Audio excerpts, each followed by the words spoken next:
Welcome to Dream or a Night, everyone, the place where we come together to listen, to unwind, and to drift gently into that sweet, peaceful sleep we all crave. I'm Daniel, your host tonight, and oh, how grateful I am that you've chosen to spend this quiet evening with us. Thank you so much for being here. Good evening, my friends. Pull the blanket up, dim the lights, and come with me tonight, because we're about to slip into one of the most haunting, heartbreaking, and utterly spellbinding mysteries humanity has ever whispered to itself. The story of Atlantis. Can you feel that little shiver already? What on earth was this lost city supposed to be? A glittering paradise that actually existed? Or a heartbreaking fable cooked up to scare us straight? Was it a real civilization swallowed by the jealous sea? Or a divine cautionary tale screaming, "Don't get too proud, kids"?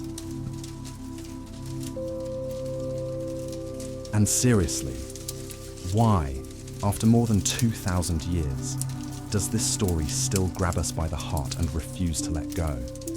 From the moment Plato put pen to papyrus, people have retold Atlantis as the ultimate paradise that crumbled because of greed, as a furious warning straight from the gods, and sometimes, even now, as a buried chunk of real history that the ocean is still hiding from us.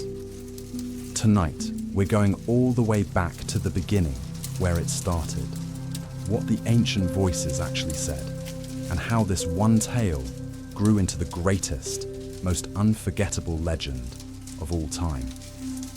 You ready for this? I know I am.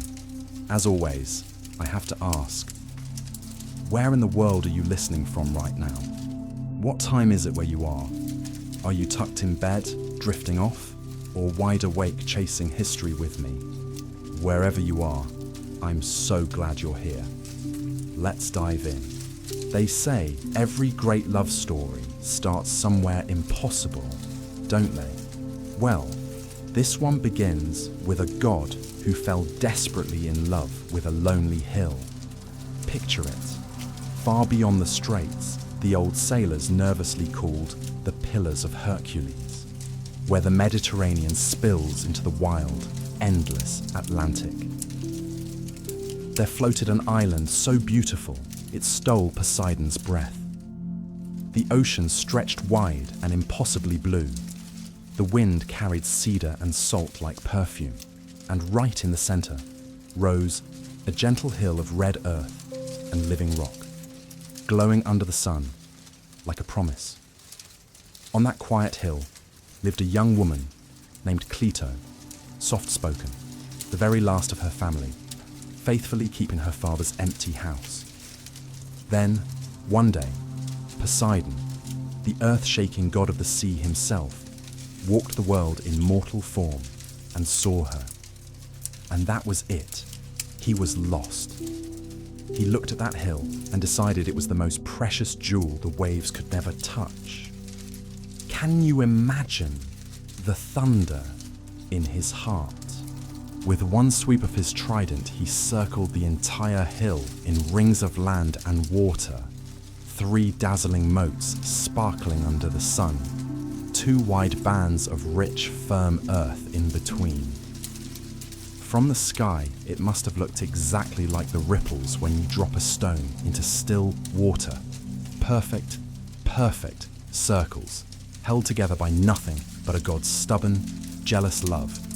No one, not one soul, could reach Cleito unless Poseidon allowed it.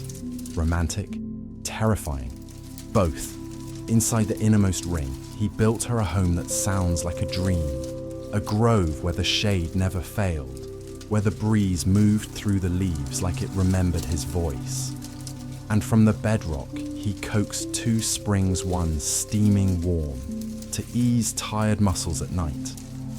One icy cold and sweet enough to drink straight from the earth. Years later, farmers of the outer plains swore that bread baked with water from those springs tasted better. That wine kept longer. A tiny, everyday miracle. Even the biggest skeptic would have to smile at that, right? From that fierce, divine love came 10 sons, 5 pairs of twins, and the eldest was Atlas, tall and solemn, the kind of man whose voice could quiet a storm. Poseidon looked at him and said, "All of this, the whole island, is yours." And in that moment, the greatest ocean on earth took the boy's name, Atlantic. Sailors would steer by the stars for centuries and still call it the Atlantic, long after the gods themselves had fallen silent. Doesn't that give you chills? The other 9 brothers each received their own fertile portion, but they were told in no uncertain terms. You rule as princes, yet you bow when Atlas speaks. Blood and law, love and duty, all braided together. That was the heartbeat the island was born with. And oh, did the land answer. It gave and gave like it was in love too. Soil so rich and dark along the rivers, you could almost hear it breathing. Lighter sandy earth under pine forests that still produced bounty barley and wheat rolling in golden waves. Vines so heavy with grapes they had to be propped up. Orchards dripping with figs and apples.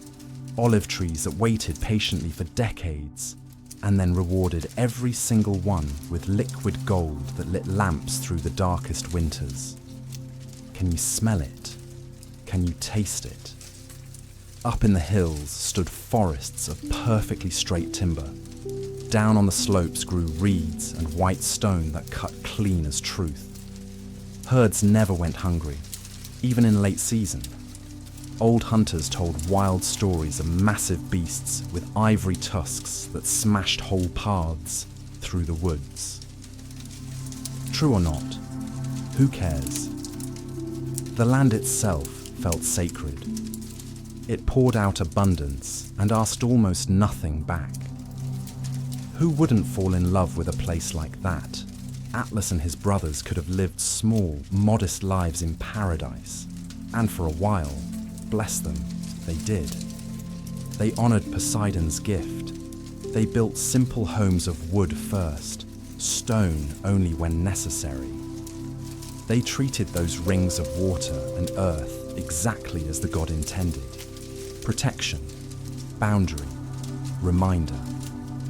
They paddled little boats across the calm channels, raised humble shrines instead of proud walls, and kept a sacred precinct for Poseidon and Cleito that had no gold roof yet. Just honest offerings from grateful hearts. A carved beam showing the god holding a fish. A bowl of lapis that caught dawn like it was alive. A ring forged from a strange red metal pulled from the island's veins that glowed like embers and never tarnished in salt air. That mysterious metal orichalcum, they'd later call it, was prized more than gold. At the beginning, it was just another quiet miracle shining under the sun, whispering that this island held secrets deeper than anyone dreamed. Poseidon's sons didn't act like spoiled princes. They lived as caretakers under the watchful, sometimes terrifying eye of their father, the sea god. Atlas would sit with a rough map scratched on a wooden board, reed pen in hand, listening while his brothers reported on harvests and herds and boats. That map always showed the hill at the center, the rings circling out like heartbeats.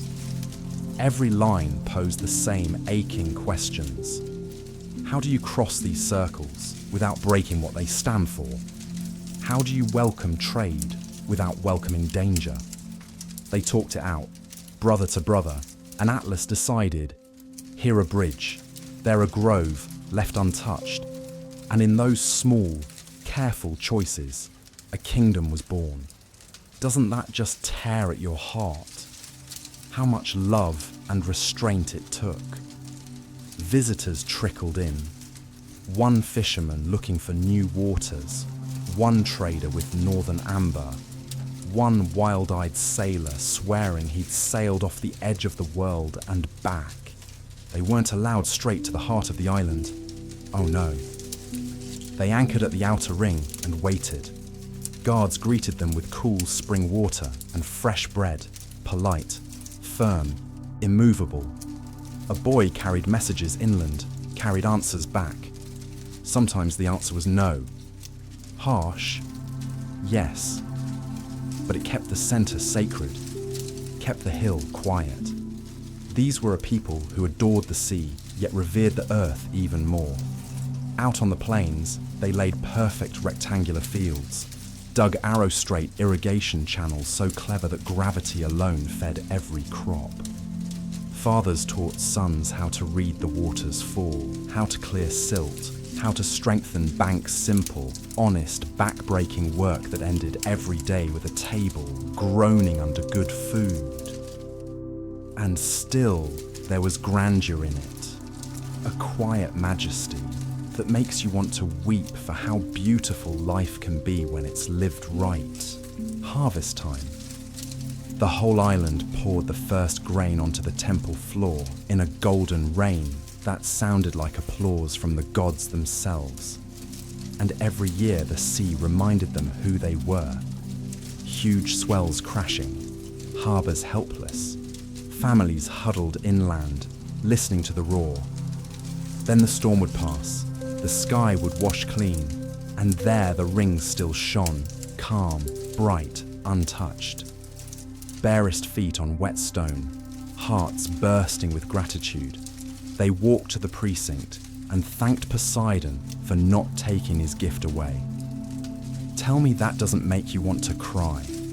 So no, the beginnings of Atlantis were never wild or reckless.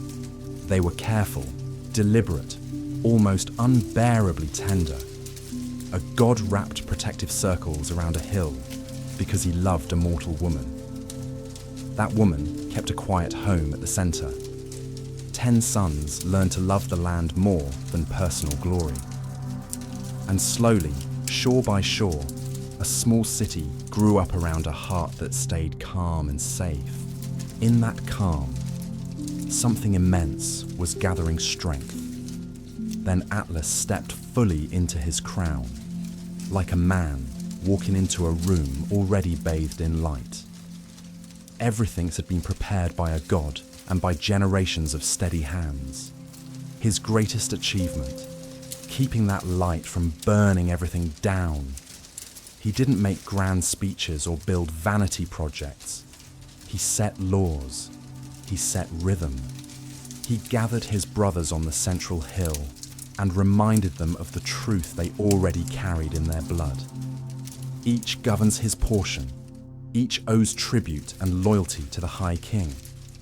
And when they meet, it's to judge one another honestly. No flattery, no favoritism. Quarrels were brought straight to the temple. Pride got trimmed. Duty made clear. Can you feel the weight of that responsibility? Can you feel the love? In those humble, fierce beginnings, the island finally found its true, measure-balanced, proud, and humble all at once. And somewhere, deep in the earth and deeper in the sea, the gods were watching and waiting. Oh my God, can you picture it? The city and those perfect rings started growing in a way that made every mason's heart sing and every sailor whisper, "This is home." It wasn't just some flashy show of godly power anymore. No, this was Atlas rolling up his sleeves and saying, "Let's make this place work for real people."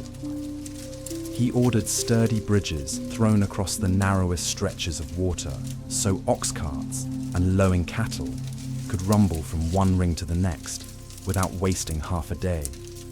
And then, oh wow, he commanded a massive canal sliced straight from the outermost ring all the way out to the open sea, deep and arrow straight, so that the proudest ship with the tallest prow could ride the flood tide right into the heart of Atlantis, and find perfect calm behind those mighty walls.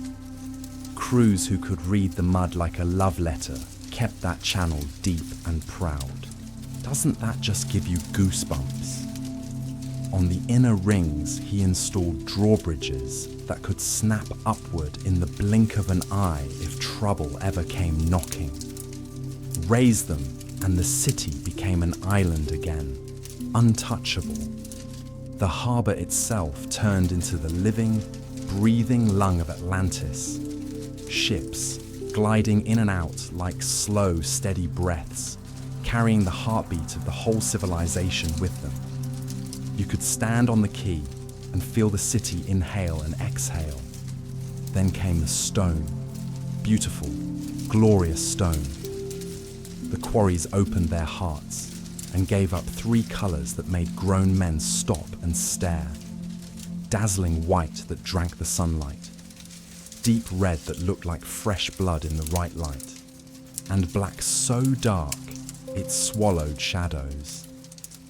The builders, bless them, knew exactly what to do. White stone where the sun would kiss it all day, red in proud bands across arches and lintels, black stone buried deep in foundations and hugging the waterline where salt and spray would fight it for centuries. Have you ever seen anything so thoughtful? And the walls, oh Lord, the walls. The outermost circuit blazed with polished bronze that caught the light like 1,000 shields. The middle wall shimmered with pale tin that turned the whole ring into a silver ribbon at noon. But the inner wall, that was the one that stole your soul. They clad it in orichalcum, that mysterious red metal that glowed like living fire. Some swore it was a pure metal born straight from the earth's heart. Others whispered it was a secret alloy only Atlantean masters knew. Nobody argued, nobody needed to. It simply held its impossible colour against the salt air and turned the whole wall into the horizon at sunset. Red, gold, alive. You could stand there at dusk and swear the city itself was burning with beauty. Right in the very centre, inside the innermost ring, the 10 kings raised a temple to Poseidon and to Cleito that took your breath away. It was huge enough to make any man feel small, yet somehow never lost that intimate feeling of a true shrine. Columns wrapped in sheets of that red metal, a roof that caught the first blush of sunrise and turned it pale gold because they'd laid thin sheets of silver-like metal beneath the tiles. The floor, white stone veined with blue like ancient ice cracking under your bare feet. And there, in the cool, hushed cellar, stood Poseidon himself, carved so perfectly you half expected him to step down. Trident in one hand, chariot behind him, horses frozen mid-gallop, waves practically rolling off the stone. Around the base ran a carved frieze, telling the whole story of the 10 brothers claiming their lands.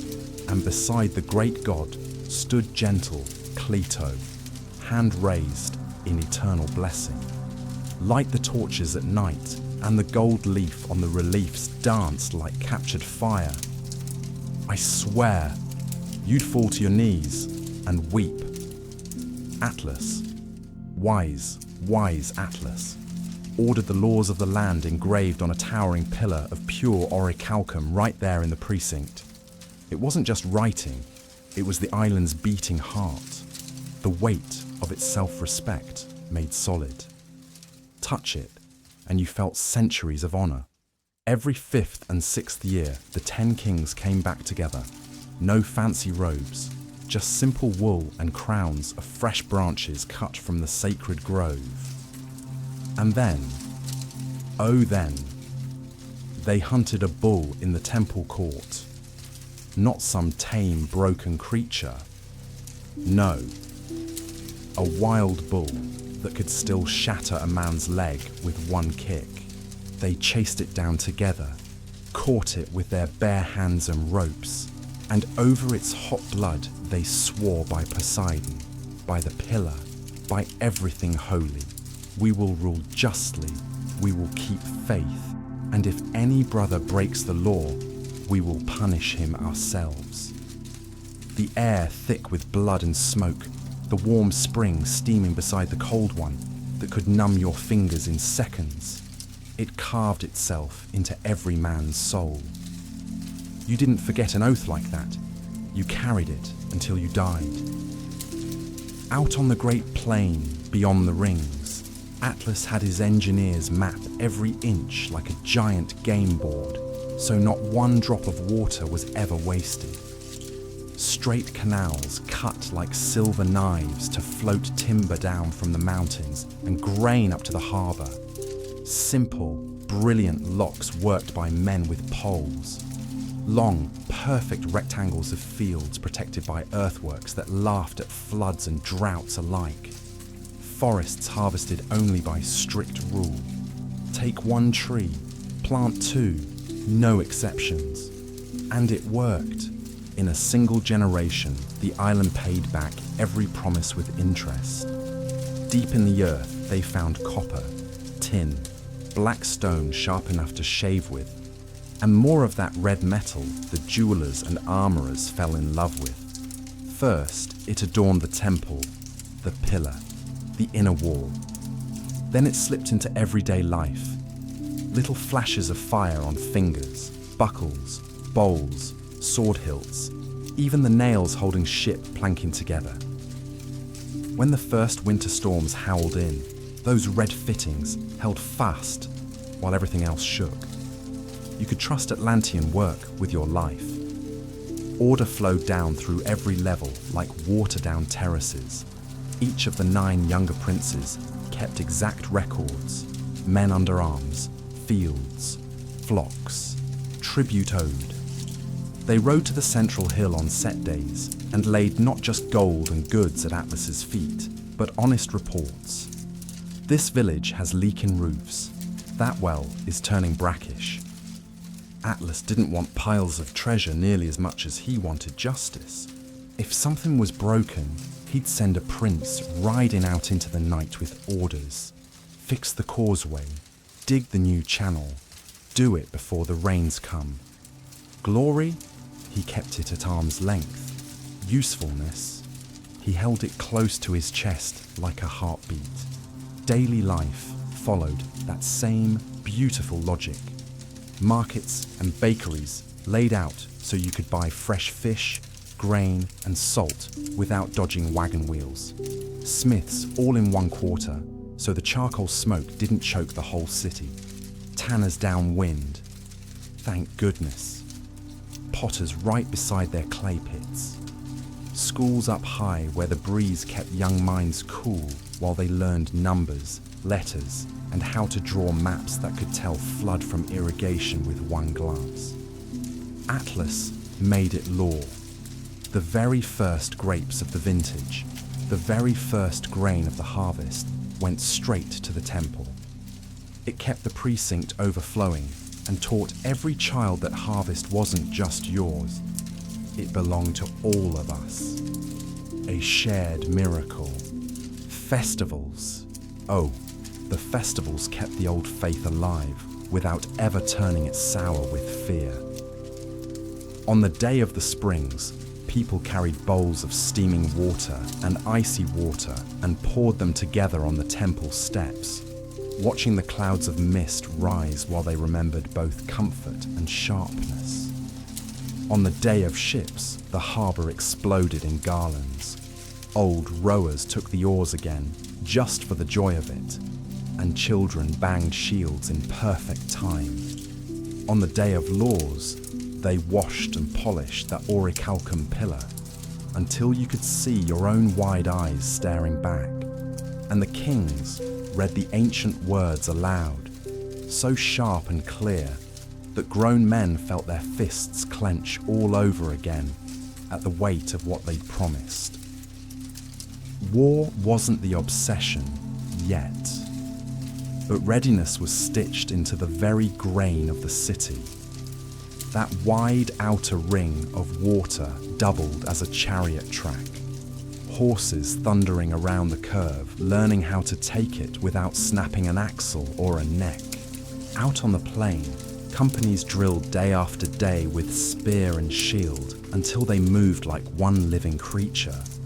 Ships rested under stone-roofed sheds carved right into the rock, so planks never rotted and sails never mildewed. The harbour masters kept lists so exact, they knew to the minute how fast they could launch a squadron, which crews were short a man, which hulls needed a patch before the next storm. Quiet preparation, yes, but nobody mistook it for weakness. Peace is only kept by people ready to stand when the test finally comes. And the wealth, sweet mercy. The wealth was already settling into the bones of the realm like warm sunlight into stone. Warehouses along the outer ring groaned with goods. Granaries held back enough grain to laugh at lean years. Coiners stamped simple, honest designs. Poseidon's head, the sacred pillar. Tribute started flowing in from little settlements across the water who looked to Atlantis and said, yes, we keep faith with the center, amber and tin from the cold north, fine linen and incense from the lands of the rising sun. And in return, Atlantis sent tall timber, flawless craftsmanship, that unbeatable red metal, and the safest harbour any sailor had ever seen. Everything balanced, everything measured, everything fair. Above all, a certain spirit held firm. The kings still wore plain wool when they sat in judgment, a reminder they were servants first. Atlas kept his own house big enough for work and guests, but never so grand. You'd forget the temple was only a few hundred paces away. When some foreign prince sent gifts too rich, too flashy, Atlas quietly passed half of it to the temple or the shipyards. Priests stayed lean and clear-eyed. Craftsmen who solved a tricky problem with levers or water flow were called forward by name and praised in front of the whole island. Farmers who coaxed a new terrace out of a rocky slope stood in the same circle, receiving the same honor. People learned exactly what the realm admired, and they bent their lives to match it with pride and joy. And the omens, little everyday miracles that made the hair on your arms stand up. One longest day of the year, the warm spring suddenly ran hotter at noon. The cold spring colder at dusk. And the old women smiled and said, the god just whispered hello. That same summer, an entire school of huge silver fish swam into the ring waters and circled slowly for 3 whole days, like they were guarding the city. Children hung over the parapets, laughing in delight, while soldiers joked, even the fish get it, this place has walls. The harvest that year was the best anyone could remember. Men lifted their cups, gave thanks, and didn't bother trying to explain it. Some years just feel blessed, don't they? And maybe, just maybe, Atlantis really was doing something right. Oh, sweet mercy. Just close your eyes and feel this, can you? Under Atlas, the island sailed on a straight, steady course, like a ship that already knows the stars by heart. The laws had real teeth, not just pretty words. Engineers walked tall because their work kept the whole world turning. Priests never forgot they were servants first, hands open, hearts humble. Wealth didn't pile up in palaces. It flowed exactly where it was needed, like blood to a beaten heart. The temple blazed with light, but never once blinded anyone with arrogance. And when wide-eyed visitors from faraway places asked, How in the name of the gods do you keep this kind of order? The old men would just smile, point to the great orichalcum pillar and to those perfect rings of water and stone, and say in the calmest voice you ever heard, "Son, you remember your center, and you keep the paths to it guarded and clear. That's all." Doesn't that just hit you right in the chest? This city didn't stumble into greatness. It grew the way a master mason lays one perfect course on top of another. Eyes always on the line, heart always on the level. The sea itself had drawn the first circles with Poseidon's trident, and Atlas, bless his wise soul, taught stone and timber to echo that same heartbeat until the rings felt like the living ribs of some magnificent creature breathing under the sun. Can you feel those ribs rising and falling? Out where the land kissed the ocean, a broad, proud canal, sliced straight through the sandy shore and shook hands with the open Atlantic, deep enough for the grandest ships, straight as an arrow shot from a god's bow. Stone beacons stood like silent sentinels, so that even on the thickest fog, a pilot with steady nerves could feel his way home. Wide? Wide enough for two fat-bellied merchantmen to pass without so much as kissing oars. Tide and current did the heavy work. Crews with poles and ropes just guided the dance. Tell me that doesn't make you want to cheer. That canal spilled into the first ring of calm water, where quays and wide stone steps turned the whole rim into a necklace of docks glittering in the sun. Sailors fell in love on the spot. The wild swell that terrified them out on the deep was tamed here, gentled by the rings, until a boat rocked like a cradle while the city hummed around it. You could tie up and breathe easy for the first time in weeks. Across those shimmering water rings, Atlas laid bridges so clean and strong they looked like they'd been there forever. Piers faced with black stone that laughed at spray. Parapets capped with bronze that caught the light and threw it back brighter than it came. Walk from the outer ring inward, and you felt the city tightening around you like a warm embrace, each crossing pulling you closer to the sacred heart. And near the center, drawbridges that could leap upward faster than a galloping rider could carry the warning. In peacetime, they stayed down, welcoming. In trouble, one shout and the water opened wide again, and good luck to any enemy dumb enough to try. Genius, pure genius. Those three great walls wore the city's pride like royal robes. The outermost flashed bronze plates, riveted so smooth your fingers couldn't find a seam, turning sunrise and sunset into rivers of fire. The middle wall shimmered with pale tin that shifted with the sky, noon silver, dusk blue.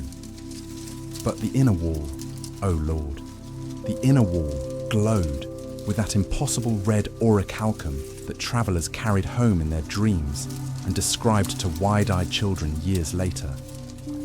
It looked like the horizon itself was on fire, but gentle, like it loved you.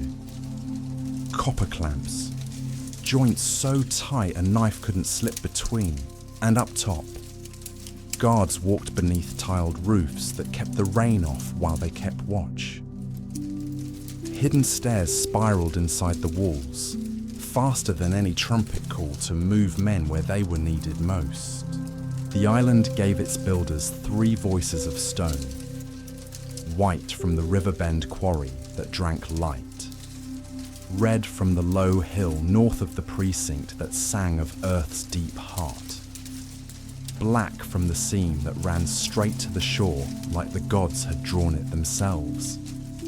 Masons placed them with love, bands of colour handsome but never shouting, whispering instead, "We belong here."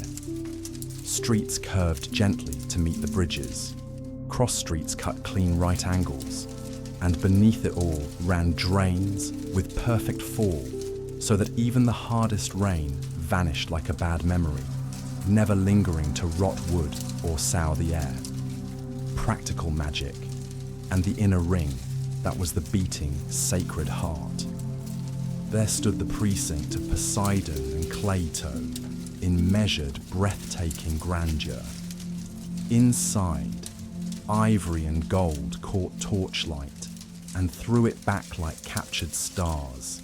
The great statue of the sea god rose over a basin that danced with oil lamp reflections, trident in hand, chariot horses rearing as if the waves themselves were bronze. Around the base, red plates that never dulled no matter how many smoky lamps burned for centuries. Cedar roof beams seasoned so long they smelled like prayer. Columns carved with dolphins, bulls, wheat and vines, every inch alive. And the floor stones laid in a pattern that pulled you forward, step by slow step, until suddenly you were standing beneath the god himself, with your head bowed and tears in your eyes, and you couldn't even remember lowering it. Have you ever felt a building love you back? That's what it was like. Nearby, the palace quarter opened around sunlit courtyards, long colonnaded halls for judgment and feasting, council rooms flowing one into another so the day's business moved smooth as tide. Not a fortress, no, the walls were strong because of where they sat, not how thick they were. The rings would break any army long before it reached the heart, and the laws kept brothers ready to fight for each other before an enemy ever dared. Water, sweet, life-giving water, gave the city its ease and its joy. Pipes and channels carried the hot spring and the cold straight from the central hill to public baths and fountains that never failed. Labourers sank into steaming pools at day's end. Officers soaked bruised legs after drill. Children danced under cool sprays in summer while old folks sat smiling in the mist during winter, steam curling up like incense. Stewards kept tablets listing every valve, every sluice, and the moment someone grumbled about a drip, a crew showed up with brushes and poles before the complaint was even finished. That's love in action, isn't it? Down along the outer ring, ship sheds were carved right into the living rock. Cool, dry caverns where triremes rested like sleeping dragons. Doors hinged to swing open to the water and slam shut against salt spray. Rope makers worked a lane measured exactly for their craft. Sailmakers spread acres of canvas in wide, sunny courts. Carpenters kept tallies of seasoned planks for the day. A keel cracked or a rib gave way. This navy was daily labour, sweat and devotion, not pretty parades. You could read it in the calluses on every hand and the neat lists carved into shed walls. The ring nearest the great outer wall exploded into markets that smelled of life itself. Fish laid out on slanted tables that drained straight to the sea. Grain barges gliding in from the fields. Potters stacking jars taller than children. Smiths weighing nails and letting you test a knife's balance in your own palm. Jewelers holding up red metal rings and promising, bright as the day you buy it, bright as the day your grandson wears it. Awnings snapped overhead to blunt the sun. Boys swept the stones clean for bread and watered wine, and the watch walked with calm eyes that said, "Steal here, and you'll regret it." But honestly, we'd rather not ruin anybody's day. Thieves took the hint and stayed away. Horses thundered around the broad water ring that doubled as a racecourse. Chariots learning to corner without flipping. Wheels screaming, drivers laughing through the dust. Stables stood where the breeze kept flies away. Grooms kept books on every feed bag and every stride, and the men who passed inspection wore the king's mark like it was made of sunlight, allowed to race before the sacred pillar on festival days while the whole city roared. Out on the plain, beyond the rings, order ruled just as sweetly. Canals crossed like a silver net, so no field was ever far from water or transport. Barges floated timber down from misty mountains and golden sheaves up from sunlit farms. Willow roots gripped the banks like loving hands. Simple locks, pair of gates, spillway, chain for repairs. Raised roads tamped hard and edged with stone, so carts flew along where other lands bogged down in mud. Travellers arrived wide-eyed, whispering, "We covered in hours what used to take days." The city never forgot to stay watchful, even while it grew more beautiful than dreams. Guard chiefs counted every lamp on the walls each night. Firewatch practiced in palace courtyards when cooks were idle, buckets and hooks ready. Harbour signal poles flew flags that told incoming captains exactly where to tie up and when the bridges were down. A ship gliding in at sunrise knew by noon where fresh water waited and where it would sleep safe that night. That kind of forethought saved tempers, saved coin, and yes, sometimes saved lives. Don't you just love people who think ahead like that? Visitors felt it in their bones without a word spoken. The rings pressed order into every breath you took. You ate where eating belonged, traded where trading happened, prayed where prayer lived, trained where strength was forged, slept where night wrapped you safe. No one had to shout. The city itself spoke in perfect silence. A farmer could shoulder his olives and know the road, the price, the exact hour before he ever left home. A sea captain could nose his ship up the Great Canal and know the channel's width before he ever spotted the bronze plates gleaming on the first wall. A stranger standing at the sacred center could look outward and feel, deep in his guts, exactly why this place had the strength to grow rich without growing rotten. It was splendid, y'all. No other word comes close. But the splendor didn't come from waste or showing off. It came from precision, from restraint so wise, it made later wealth possible, without shame. The builders laying those stones and bridges probably never thought, "We're making something to be proud of." They were just doing the next right thing. Yet pride crept in anyway. Quiet, warm pride. Because everything fit. The city fit its shape. The people fit their work. And the gold on the walls looked less like greed and more like sunlight, doing what sunlight does, blessing everything it touched. A city can be read by the way it greets the morning. And in Atlantis, the first hour belonged to the harbour. Before the sun even cleared the outer wall, boys with brooms and baskets were already sweeping the quays clean, lanterns glowing soft in doorways where scribes sat with tablets and reed pens, taking down ship names, captain names, cargo tallies in neat, loving columns, timber and pitch, grain and olives, fish packed tight in salt. Dockmasters stood tall at each pier, staff in one hand, whistle around the neck, placing every hull exactly where it needed to be, counting barrels rolling ashore like they were counting heartbeats. You could stand there at dawn and watch the city wake up and think with its own strong, capable hands. And somewhere inside your chest you'd feel it. This place, this impossible, beautiful place, was alive, and it was good. Oh, come closer. Can you smell it already?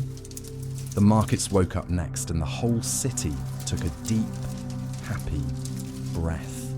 Fishmongers scattered fresh reeds across their tables like green carpets and laid out the morning's catch, silver bodies gleaming by size and kind.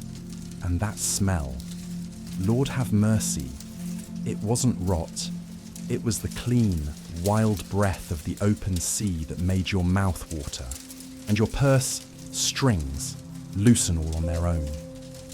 Bakers cracked open the first dark crusted loaves, steam rolling down their forearms like warm hugs.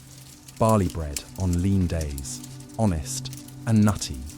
Wheat loaves on fat harvest years that tasted like sunshine itself.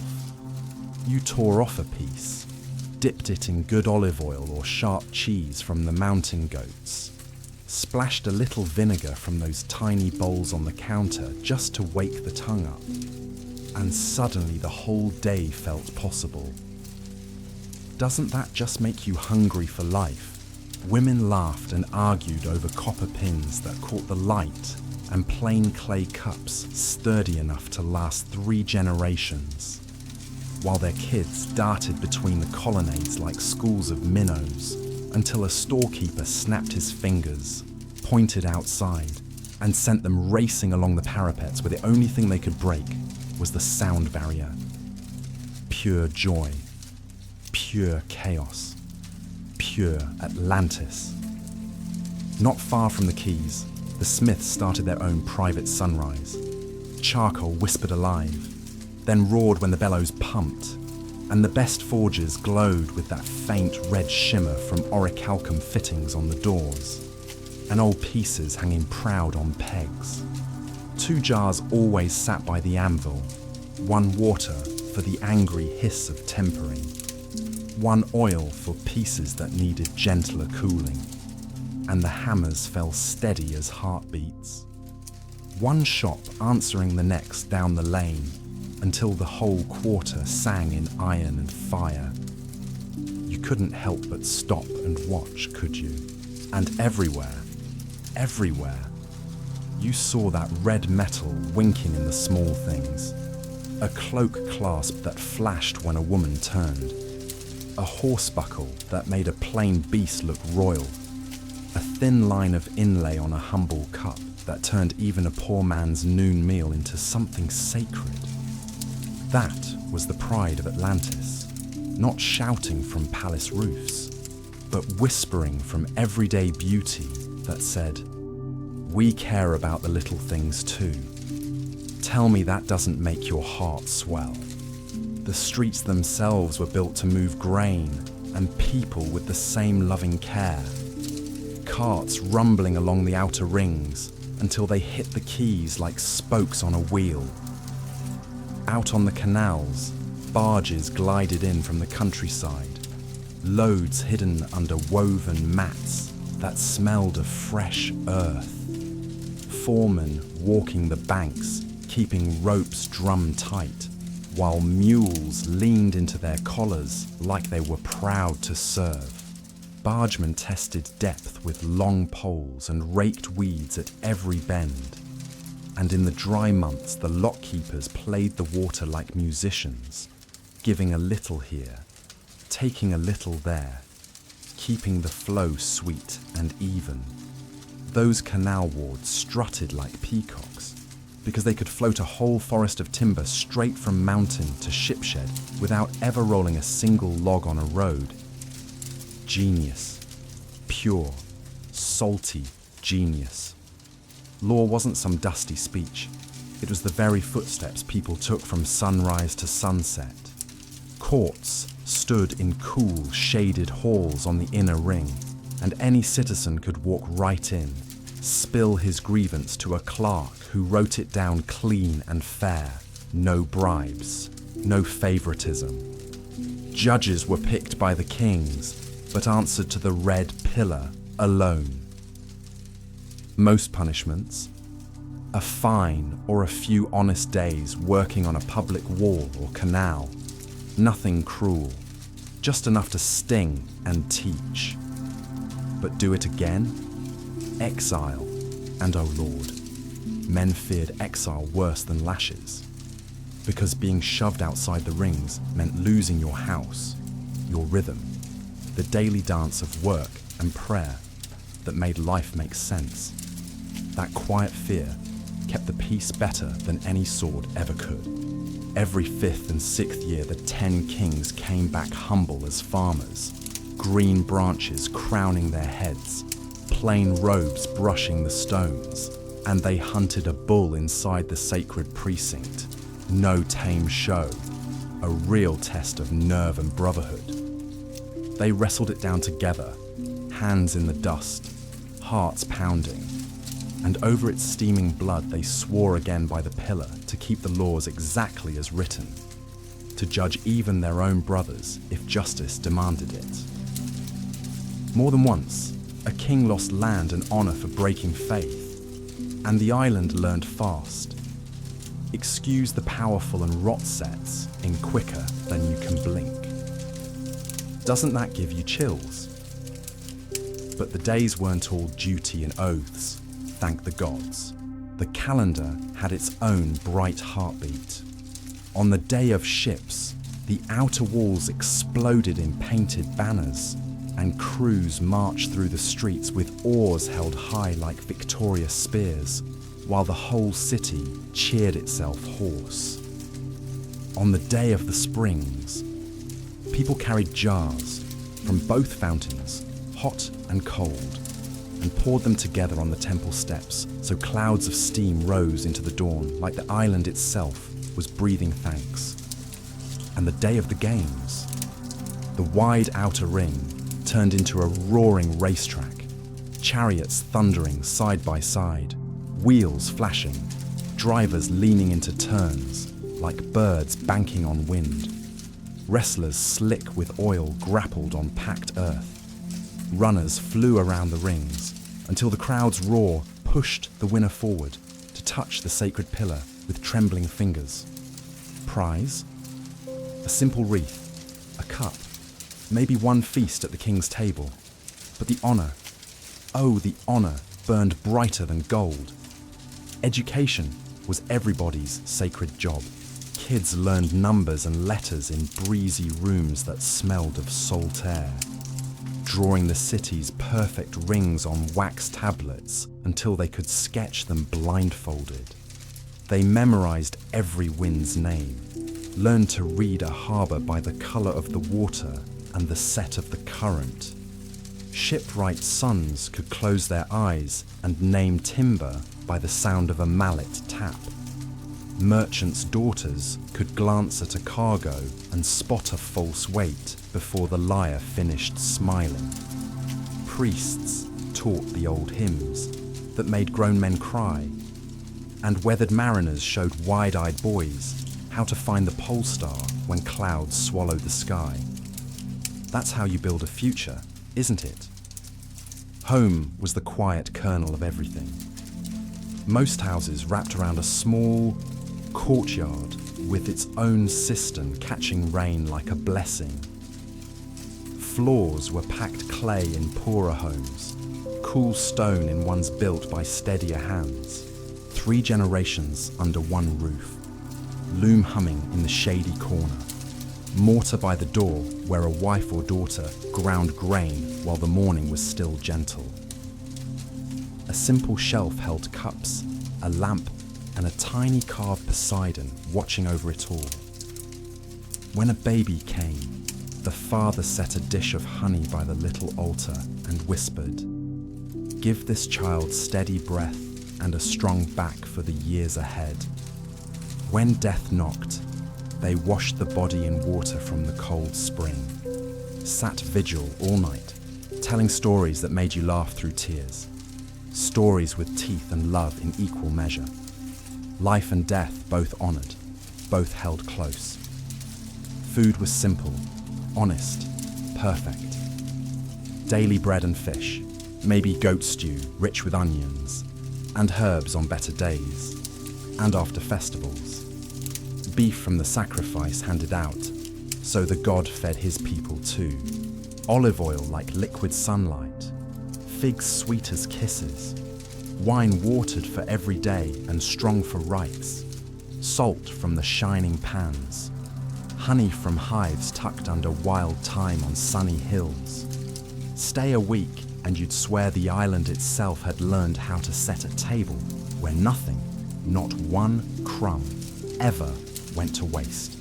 That's abundance with a soul. Crafts with a city's quiet polish. Potters knew a slip that fired glossy and took red paint like it was born for it. Carvers turned black stone into seals, so perfect you could count the planks on the tiny ship pressed into wax. Weavers made sailcloth tight as drumskin and robe cloth, soft as a mother's touch, adding coloured borders that told every family story from 50 paces away. Even the kings spent money with a calm, wise hand. They didn't dress like peasants, no, but their cloth spoke softly, rings and collars showing just enough red metal to be felt rather than flaunted. A court that knows how to whisper wealth is a court that can survive plenty without going mad, don't you think? The navy and army weren't parasites. They were the city's strong arms, keeping every other trade alive. Shipwrights passed sacred measurements from father to son. Oars were matched by weight to the ounce. Sails folded, salted, folded again until they could laugh at storms. Captains taught green crews to row by song, so the stroke never faltered when the sea turned angry. On land, drill fields took men only when harvests were safe, sent them home when fields needed hands again. Spears hung point down under eaves, shields clean on pegs, everything ready. A city that can launch a wall of wood and bronze in a single day earns respect without ever swinging a sword. Amen? Foreigners found welcome and fair rule in equal measure. Clean guest houses waited near the outer ring. Interpreters earned their bread making strangers feel at home. Customs officers took only what was just. Cheat once? Go home empty and watch your ship sealed until you cried. Trade honest, clean books, and a cup of good wine at day's end. Many came back again and again just for the relief of knowing exactly where they stood. Keep your word on the dull days, and your reputation shines brighter than all the orichalcum in the world. But nothing gold stays perfect forever, does it? Pride started slipping in on little cat feet. A merchant added one extra ring to his finger. A magistrate looked the other way when his son skipped drill. A prince asked for just a little more red metal on his harness because it caught the light so pretty. A court singer stretched a hymn until the king's name rang louder than the gods. None of it was crime. Not yet. Just tiny weights added to the scale, one by one. And a people who've never been brought low learn so slowly how fast those little weights can upend everything. Yet mercy still visited too. One summer night, dolphins swam right up the Great Canal into the first ring. Lanterns dancing on their slick backs like stars come down to play. Next morning, the cold spring tasted sweeter than honey, and an old woman crossing the court laughed out loud because she swore she felt Poseidon's own hand on her shoulder. On the shortest day of the year, a single storm cloud parked itself above the temple like a pillar of mercy and rained only on the sacred stones, washing them clean while the rest of the city stayed dry.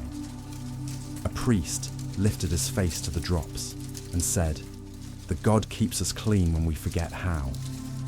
People just nodded, no fuss, went home and mended their nets with lighter hearts.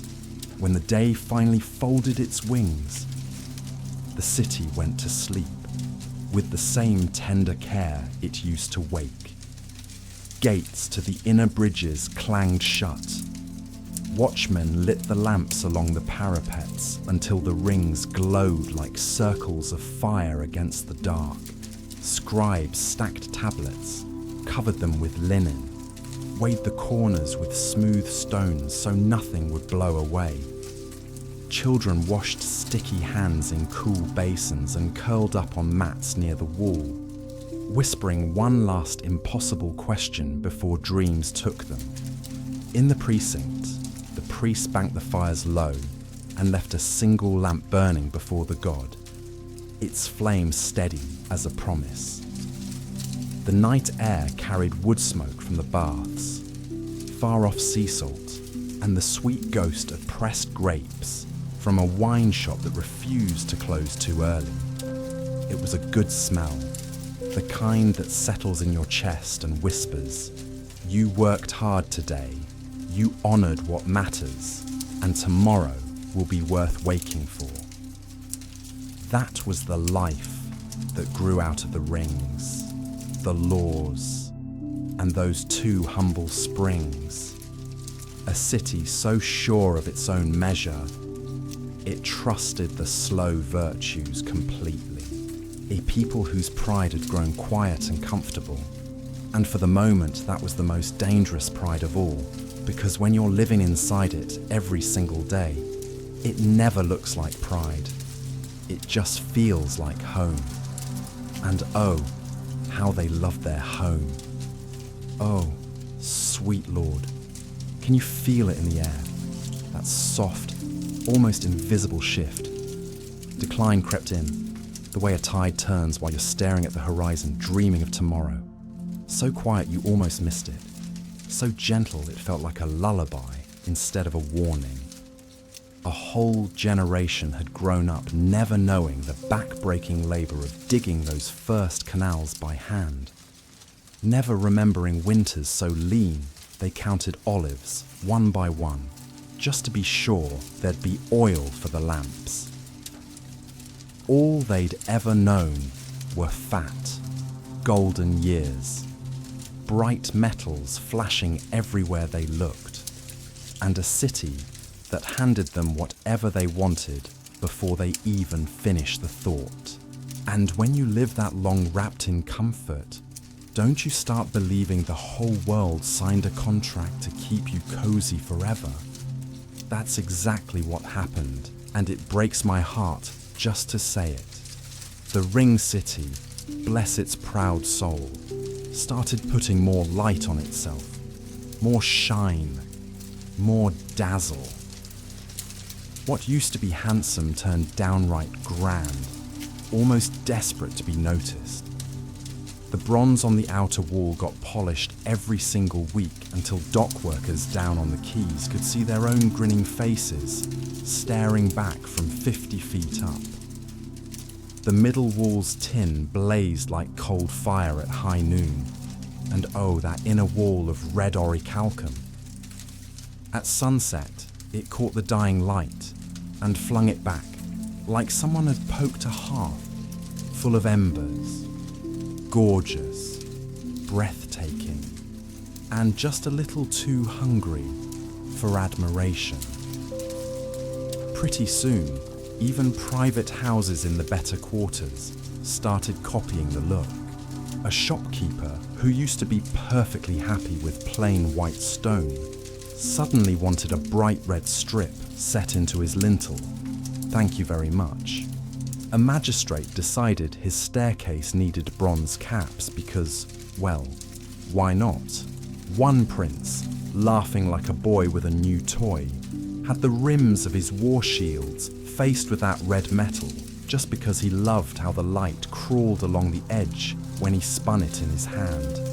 Little choices, tiny vanities, but oh, they add up, don't they? Inside the palace, the banquet stretched longer and longer into the night. The old rule had been simple and wise. Eat well after judgment, send the singers home before midnight, so nobody forgot the palace was a place of work first. But that sensible hour crept later and later. musicians started composing whole songs that name-dropped the king more than the god. Dishes arrived from coasts so far away, they might as well have come from the moon. Roasted birds no local hunter could ever track within 10 days' march. Sauces made from fish that swam in waters warmer than any Atlantean had ever dipped a toe in. Extravagance for extravagance's sake, and the young men who'd never once gone to bed hungry laughed in the priests' faces when they begged for restraint. Restraint, they scoffed. That's a virtue for poor tables. Can you hear the arrogance dripping off those words? Even the great oath hunt changed, and that one hurts deep. The king still chased a bull through the precinct when it was time to swear on the red pillar, but fewer and fewer of those bulls came thundering in wild from the hills. A wealthy prince would just keep a sleek, fattened animal in a private field and have it driven calmly into the court when the day came. Old men watching from the shadows remembered when kings came out of that ritual with blood on their ankles, dust in their teeth, hearts pounding from a real fight. Now the blood that ran across the sacred stones sometimes smelled more like barn hay than honest fear. The priests whispered among themselves with heavy hearts. A symbol earned in struggle glows warm for centuries, but buy it with gold and it turns cold before the moon changes. The law itself was still carved deep into that orichalcum pillar, shining like Judgment Day. But in courtrooms and back rooms, the law started to bend like a reed in the wind. A judge once famous for a hand hard as justice itself suddenly found reasons to postpone cases against noble houses. Fines that used to pay for canal repairs and road gravel got forgiven with a wink and a smile. A foreign captain caught shaving his weights walked away with a slap on the wrist because the incense he brought smelled so good in the palace. Everybody told themselves, one little wrong won't hurt if it serves a bigger good. Oh friends, have you ever seen how fast a little wrong turns into a habit nobody even notices anymore? Money stopped dancing from hand to hand the way it used to. Coins started piling up in private vaults instead of circulating. Lenders appeared with soft voices and iron contracts, happy to loan against this year's harvest and charge you next year's too. A farmer who borrowed to survive one bad season woke up owing the good ones forever. The granaries still looked full, but the portion set aside for hard times grew harder and harder for a poor man to touch. First fruits still went to the temple, sure, but they weren't so generous anymore that a stranger would walk away thinking, this whole city belongs to the god. That quiet truth stings, doesn't it? The navy turned splendid in all the wrong ways. Rams got wrapped in wide bands of that red metal just because it looked fierce. Ships sprouted carved prows so elaborate children on the docks stopped and stared with open mouths. Crews still drilled, but now and then a captain kept his rowers on the benches, long past sense, so some visiting prince could hear the oars slap in perfect, glorious time. Beautiful sound, yes, but the old hands down in the sheds who kept the real lists could smell the difference between show and readiness, and it worried them sick. Trade widened like spilling ink. Ambassadors swept in with chests of gifts from lands near the rising sun and far beyond the sunset wind. Smooth voices talking partnership, protection, tribute, all in the same breath. The kings leaned in and listened. Maps in the war room sprouted new marks overnight. Where blue lines once traced safe harbours and friendly currents, red dots now named garrisons and ports, where an Atlantean ship expected a cut of the market just for keeping the peace. A proud city tells itself those favors are the same as friendship. The men counting the coins know better, and they sleep just fine. It's so hard to warn a proud people when everything still looks perfect on the surface, isn't it? Fields green as emeralds, harbour packed with sails, walls gleaming like fire, festivals louder and brighter than ever, kings still wearing plain wool when they came to swear. The pillar still stood red and terrible and breathtaking, but under the skin, the old patience was thinning fast. A judge snapped at a clerk for daring to bring a poor farmer's case when it could have been settled with a handshake and a coin. A captain backhanded a sailor for singing the rowing song half a beat off. A prince actually frowned when a priest asked him, gently, to remove his jeweled ring before council. Little things, tiny cracks, and the city was suddenly full of them. Later, philosophers told the story clean and simple. The divine blood in the kings grew thin, the human swelled fat. Honor got traded for wealth, duty for beauty. But on the island itself, nobody woke up one morning and said, "Let's ruin everything today."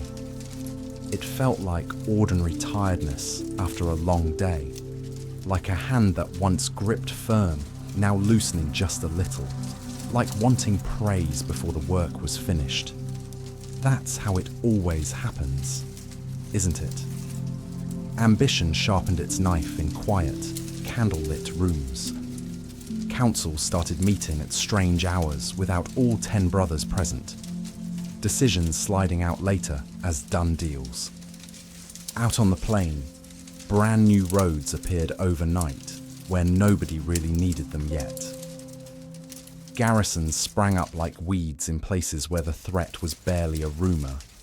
Taxes in the provinces got heavier, just enough to notice if you were the one paying. A few old families suddenly owned 2 houses, 3 warehouses, when one of each had been plenty for their fathers. Country estates started looking like little private palaces, complete with marble baths and personal singers and tables that pulled guests away from village feasts. Greed wearing the mask of progress, and nobody quite calling it what it was.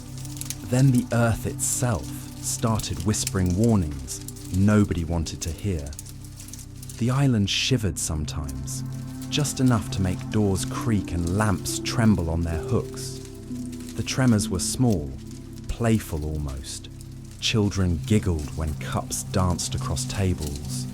Men laughed and said, "See? The ground's alive and healthy." Because who wants to believe otherwise when life is this good? One winter, the sea ran higher than anyone could remember, gnawing at the dunes, licking farther inland.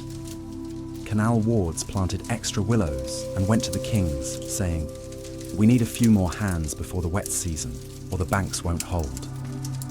The kings nodded, made a polite note, and filed it for later. Later. Always later.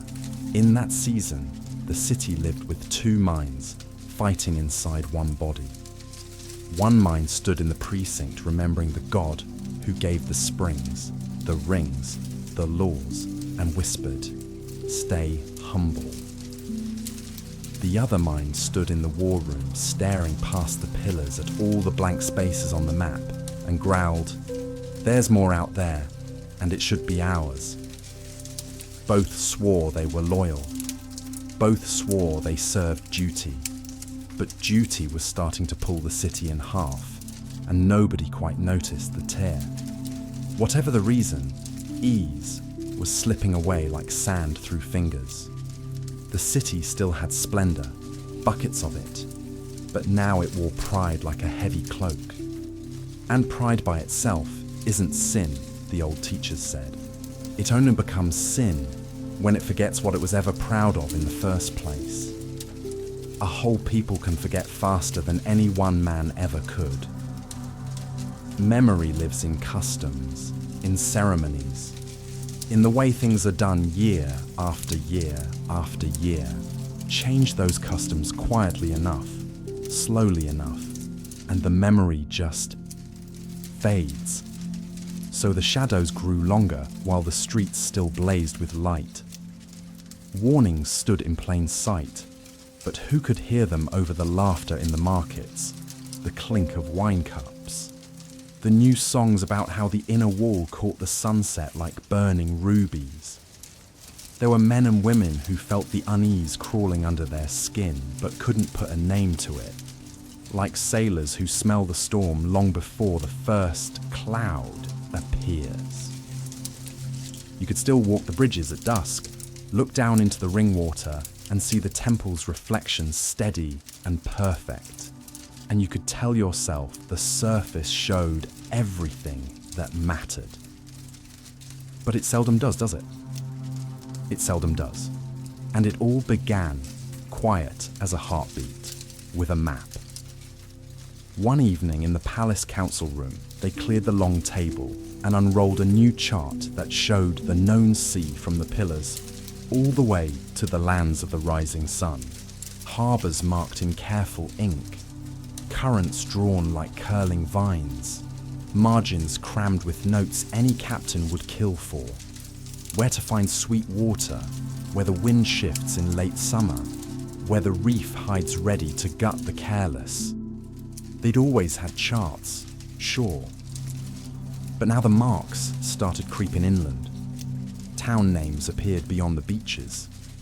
Tallies of grain, head counts of cattle, numbers of fighting-age men a village could send if someone came calling. It was the softest way imaginable to say, the sea isn't enough anymore. Councils met more often, later into the night, voices low and eager. The talk had that electric feel of a tide that's finally decided to turn. Governors sent urgent messages about quarrels on distant coasts.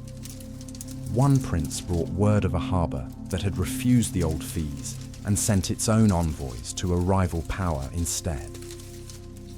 A weathered sea captain described raids on friendly shores by warriors with strange hair and shields painted with crooked crosses. Each report was small, almost trivial by itself, but put them together and they painted a picture no one could ignore. The world was waking up, stretching, and it was not going to sit quietly while Atlantis kept growing richer and shinier and prouder. Something was coming, something big and deep in their bones. Whether they admitted it or not, the kings of Atlantis were starting to reach for it. Oh, my friends, can you feel the air in that council chamber turning thick as honey and twice as dangerous? The answer that finally rose in that room, quiet as a heartbeat but heavy as bronze, was this: we will make the whole world sit still and behave. And once that sentence was spoken, there was no putting the genie back in the bottle, was there? Orders flew out faster than gulls at dawn, and every single one carried the sharp taste of readiness. The ship sheds lit up day and night. Bring every last trireme to perfect. Sound wood before the swallows come back, they said. New keels were laid in the outer ring, sliding down greased rollers straight from the fitting yards into the waiting water. The smell of fresh pine and hot pitch everywhere. Oarmasters walked the sheds with bronze scales swinging from their belts, weighing every oar to the ounce, so no crew would ever fight its own stroke again. Rope walks never slept, twisting mile after mile of new rigging that sang when the wind touched it. Quartermasters counted bronze nails like they were counting heartbeats and stacked spare rudders taller than a man. You could hear the hammers, the saws, the shouted orders echoing off the rings at midnight, and it made your blood race, didn't it? Out on the drill fields, the companies stayed longer, trained harder, learned to ground spear and raise shield and move like a single bronze wall under a storm of stones. Officers who once spoke kindly now barked like wolves, eyes gone cold and hard.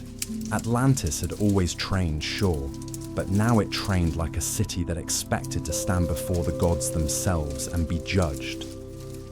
You could feel the change in the dust and the sweat, and the way young men walked taller and older men walked quieter.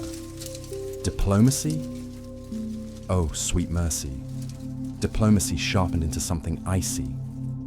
Where a friendly harbour once got a generous jar of oil and a few friendly words about good pilots, now the same harbour opened its gates to a smooth-talking visitor who smiled and said protection and tribute in the same breath, like they were old pals.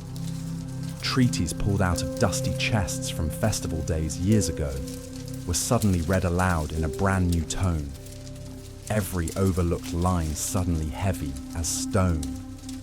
A clause that used to say, "Pay a little for shelter in storms," got twisted into, "We'll station a garrison here, permanently. Thank you very much." And when some little coastal town dared to balk, a squadron of black-prowed warships appeared just beyond the bar. Anchors dropped, sails furled, riding there calm as death until the elders sent for the scribe and the seal with shaking hands. They called it order on the Western Road. But in the markets, men muttered that Atlantis had finally learned to hold a purse in one fist and a spear in the other, and the spear was winning. Money chased the spear like a loyal dog. Tallies were kept of every stick of timber, every barrel of pitch, every sack of grain from provinces far beyond the central hill. A whole chain of storehouses sprang up overnight along every route that mattered, keys held by men who answered only to the 10 kings. Sailors learned they could count on fresh water and new cordage at exact points along the coast, and even knew the keeper's name before they dropped anchor. Inland, way stations popped up like mushrooms after rain. Fresh horses waiting so a courier could ride through 2 whole nights without stopping. The kings kept a master list of every station, every keeper, checked it after every festival, like a mother checking her children's faces. Because a realm that wants to move lightning fast has to practice the small steps long before it ever runs, doesn't it? And the spies, oh Lord, the spies learn to sail. Not the skulking knifemen of cheap stories. No. These were clean-spoken merchants with honest smiles and better prices than anyone else, slipping into Greek harbours with bolts of fine cloth and asking the friendliest questions over wine as the sun went down. So, how many young men does your city send to the benches each year? How fast can you fit out a trireme when the alarm horn blows? Which priest has the magistrate's ear these days? And hey, does the Archon's son still love chariot racing more than drill?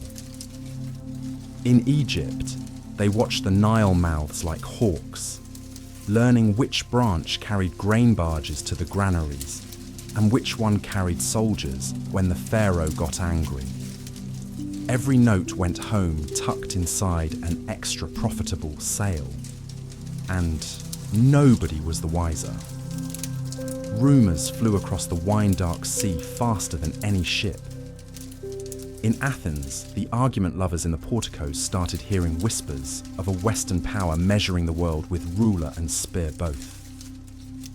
In Sicily, fishermen pointed out squadrons ghosting along under half sail and swore those sharp bows and red metal rams could only be Atlantean.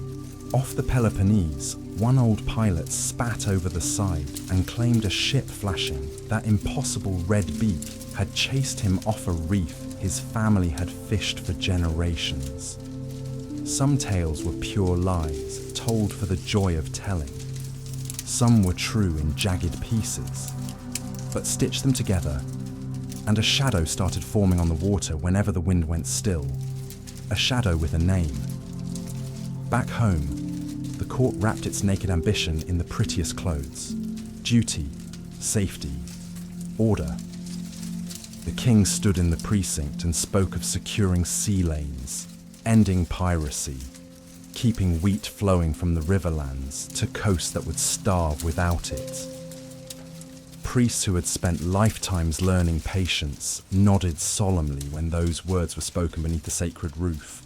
But the maps on the war room table told the real story in red ink. A line snaking outward, linking harbours to garrisons, garrisons to supply depots, depots to brand new settlements of island families who would live under Atlantean law, worship the same gods, and send the right portion home at the right times. That, my friends, is exactly how a proud commonwealth wakes up one morning and discovers it has become an empire without ever meaning to. It doesn't march in with trumpets. It arrives like a caravan at dusk, asking for a corner to sleep. And by morning it owns the stable, the yard, and the whole damn road. There were still voices of caution, God bless them, voices that argued deep into the night. Some councillors begged for a slower hand, warned of the cost of holding coastlines that stretched too far, reminded everyone how a rower's heart sinks when all he sees ahead is endless duty and no homeland. They quoted the old laws carved on the red pillar. We were meant to keep a city whole, not to make it large. But the others, oh, they spoke of glory, of a single law and a single piece stretching from the pillars to the sunrise, claimed Poseidon himself had planted those springs to water more than one small island. And the council that stumbles out at dawn, half drunk on big words, almost never remembers the cautious few. It remembers the pretty phrases that felt like hope. So the army changed its shoes and learned to march until a watchtower that used to be a day's journey away looked close enough to touch. Engineers walked ahead, measuring every step, marking where water waited, where rest made sense. Grain and salt meat got sealed in clay jars and buried at exact intervals. Carpenters with broad axes marched with every cohort so a palisade could leap from the earth before the sun was 2 hours down. Masons were sent ahead to patch old hill forts that hadn't seen a soldier in generations. The city that once lived by the sound of its own fountains was teaching itself to live far away from them, and the fountains kept running like they hadn't noticed. Ships learned new tricks too. Captains practiced holding a battle line instead of racing for glory. Signal flags snapped until even the greenest deckhand could wheel the whole squadron on a single command whistling down the wind. Admirals played with heavier rams and fighting towers rising from the decks so archers could rain death on anyone foolish enough to come close. Everything new got plated in that gorgeous red metal because the court loved how it looked catching the sun. Old salts in the sheds muttered that a warship ought to be muscle first and ornament second, but they muttered it low because the new ships were fast and strong and beautiful, and beauty still ruled the day. On distant shores, the first sores opened, small at first, easy to ignore. A little town that had paid a friendly storm fee for generations was suddenly told the fee was now permanent and had a new name: arrangement. A governor installed an island magistrate in the local hall, and the elder who'd sat there for decades bowed, stepped aside, and went home to a house that suddenly felt too small for his memories. In one river city, an Atlantean garrison demanded drill rights on the common and temporary storage in the public granary against emergencies.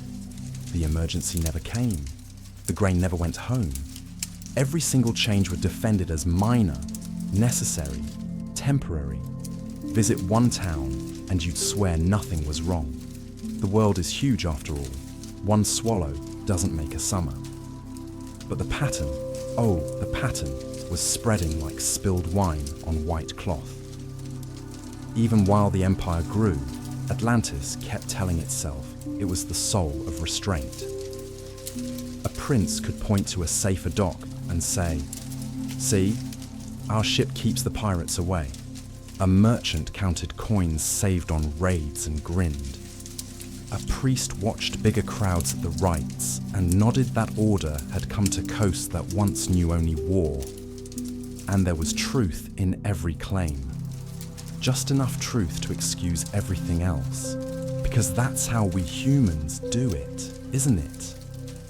We find the one good thing and use it like a shield.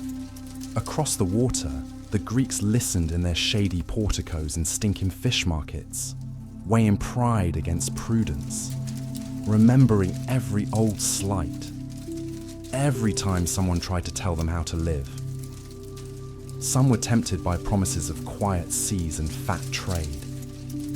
Others spat on the ground and growled that a quiet sea is a dead sea, and any people who let another write their laws deserve the long sleep that follows. In the temples of Athena, men prayed for wisdom and iron strength.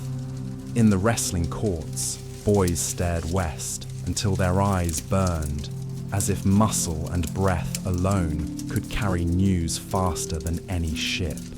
Because a rumor needs teeth, and Atlantis was handing the world a perfect set, a name, a face, a fleet painted red and gold, and coming closer every season. The island never hid what it was doing. It couldn't. Warships and soldiers make noise. Drums of pitch roll loud on deck. New walls gleam with fresh-cut stone even to strangers. So Atlantis did the only thing left. It believed its own story so hard that scale itself would make the grabbing look natural. The city that once measured everything now decided more was the only honest measure left for a realm that had outgrown its cradle. And oh, it is so easy to mistake appetite for destiny when every plan falls into place exactly on time, isn't it? The old teachers would have called this the breathless hour right before the storm. The streets still blazed with light. The pillar still caught torch glow and threw it back like judgment.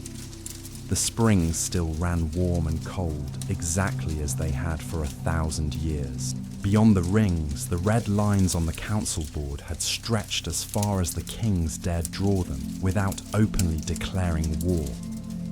One last step, they told themselves. One last steady, measured step, and the world would finally be safe and orderly and theirs. They forgot, didn't they? They completely forgot that the sea has been waiting since the beginning of time for the exact moment when a steady hand is not enough. War began the way every great storm begins, with a shift in the air that only the oldest fishermen feel in their bones, a pressure behind the eyes, a taste of metal on the tongue. The council board that once showed trade routes and friendly depots took on a darker face overnight. Lines drawn in blue for commerce turned red for marching orders. Admirals laid out the tallies they'd kept in good times. How many crews could row all day and keep perfect rhythm? How many hulls were tight as drums? How many spare oars waited in perfect rows?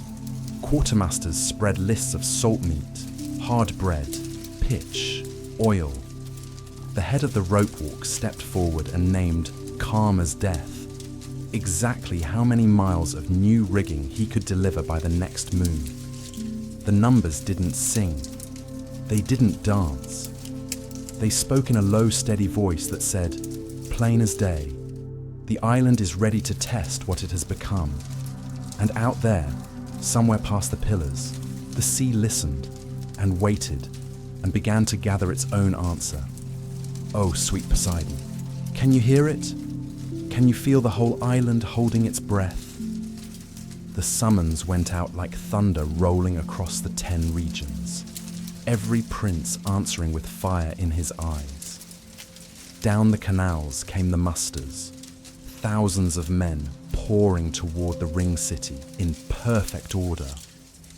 Boats loaded so heavy the water lapped at the gunwales, yet somehow the sheds and wharves swallowed them all without a single snag, like the city itself had grown 100 new arms just for this moment.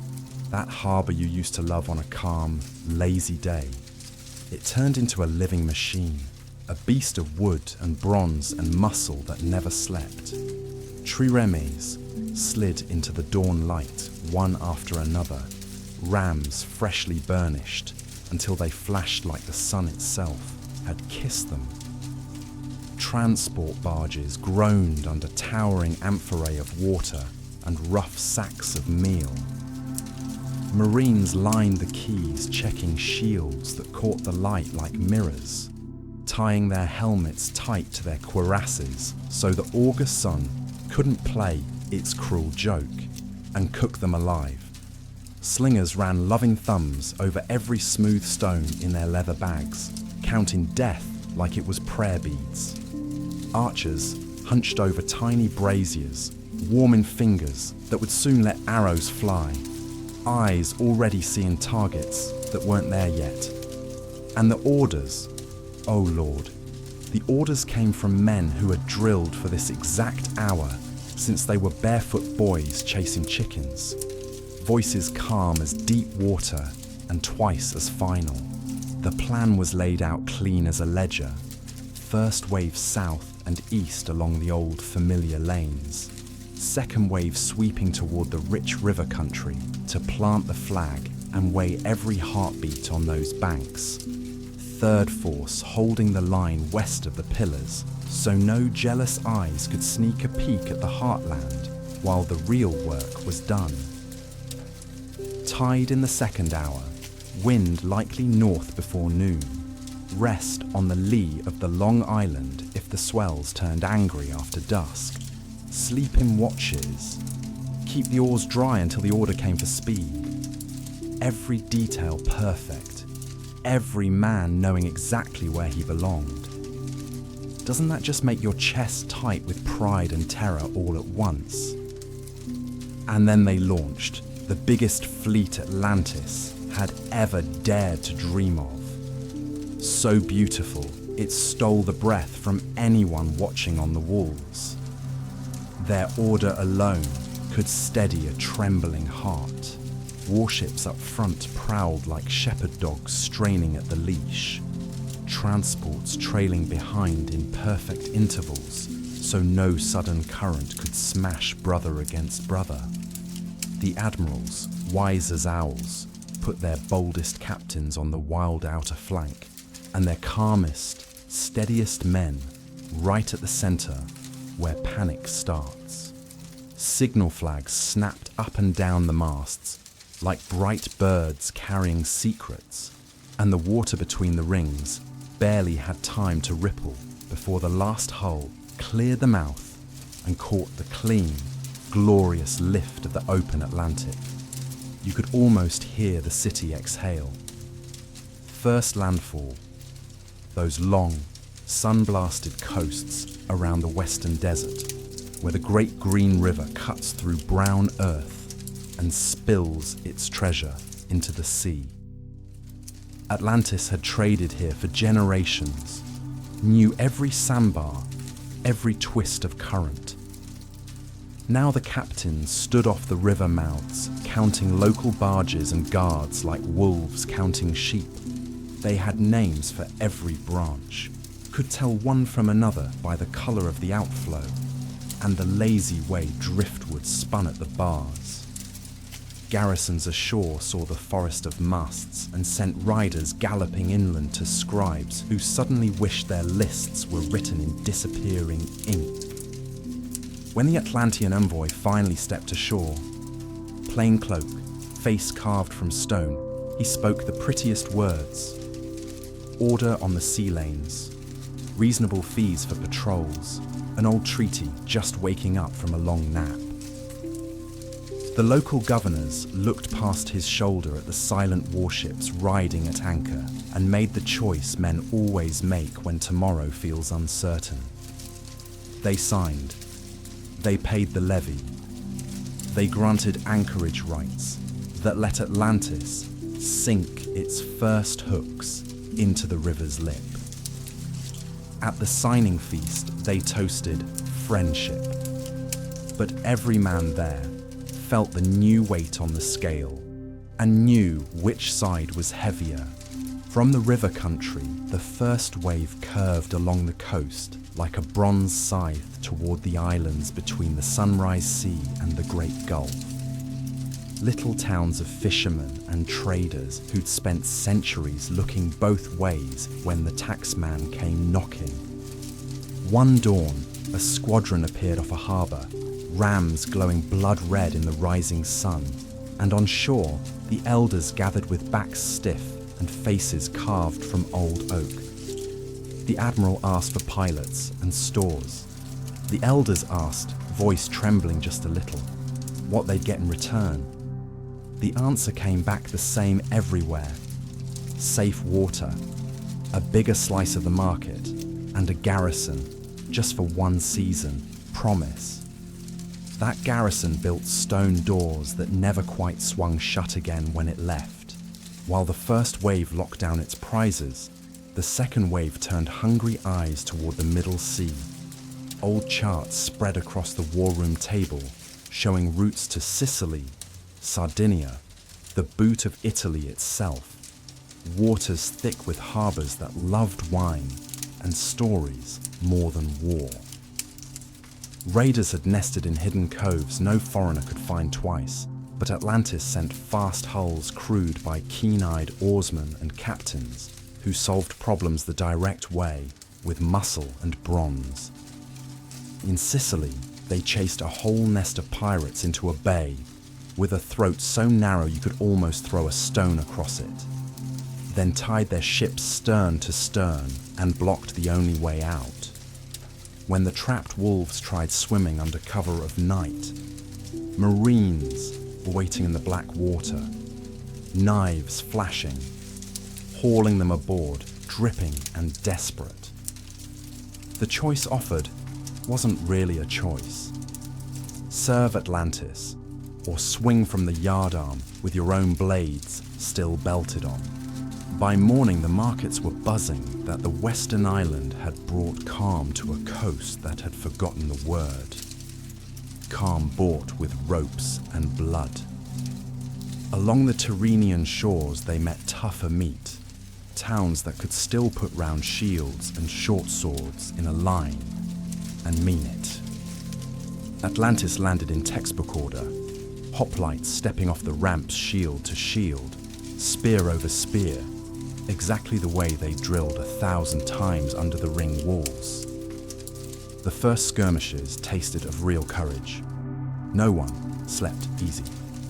For nights after word came back that some hill fort had loosed a storm of javelins and dropped a dozen Atlantean boys, whose names every man in camp knew by heart. The response was patient, cold, terrifying. Engineers threw up ditch and palisade in a single day like magic. Slingers gave back the very stones they'd been greeted with, only now perfectly round and singing death. When the hillmen charged again, roaring down the slope, they slammed into a wall of discipline that didn't flinch, didn't break, didn't forgive. Afterward, the commanders walked the line touching shoulders, quiet words, eyes wet, because those touches were worth more than gold for the rest of the campaign. By now, the east was buzzing like a kicked hive. Islands off the Peloponnese, always the best watchers, saw the rhythm coming from the west and knew it wasn't trade. Ships holding perfect formation, flags repeating the same proud patterns, crews singing in time even when the wind kicked up and the seas turned short and mean. Merchants who'd argued politics over wine for decades suddenly lowered their voices when the name Atlantis slipped into the talk. Some licked their lips, dreaming of lower tolls and quiet water. Others quietly set aside coin for spearheads and oil for the gymnasia, because a city knows, doesn't it, when it's about to be asked the hardest question of all. Who are you, really? Atlantis had expected the attention, counted on it, planned to use it like a well-sharpened tool. Messengers raced ahead of the second wave carrying speeches polished smooth as marble for temple steps and council stones. Common cause against sea bandits. A reckoning for petty tyrants who sold justice by the jar. A grand pact to end brotherly quarrels forever. It sounded like an invitation. It was a command wearing its festival clothes. Cities that opened their arms saw garrisons march in and start building forts on the hills above the harbours, stone by stone, smile by smile. Cities that asked for time found an anchorage picked out just beyond the headland where a squadron could rest, indefinitely, sails always ready. The message was gentle. The message was iron.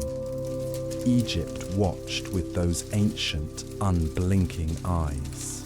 Scribes in the river temples who could count grains of sand made neat notes when grain ships passed in perfect order, escorted by hulls wearing red metal like royal colours. They watched the levy climb, just a little, in every port that signed the new pact. They watched foreign patrols stretch their legs along quays that had never known foreign boots before.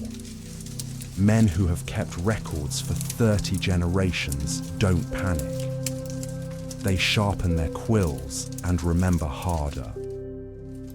Their reports to the pharaoh were written in the same calm hand that once recorded plagues and invasions. A new power rides the Western Sea. It has discipline and coin. It shows friendship and keeps a ledger. Then came the first real clash, raw and ugly and impossible to ignore. One Greek harbour flat out refused to hand over its winter customs house. The Atlantean magistrate arrived with a garrison at his back and a contract smooth as oil. The local archon greeted him with full ceremony, every honour, every smile, then shut the door in his face.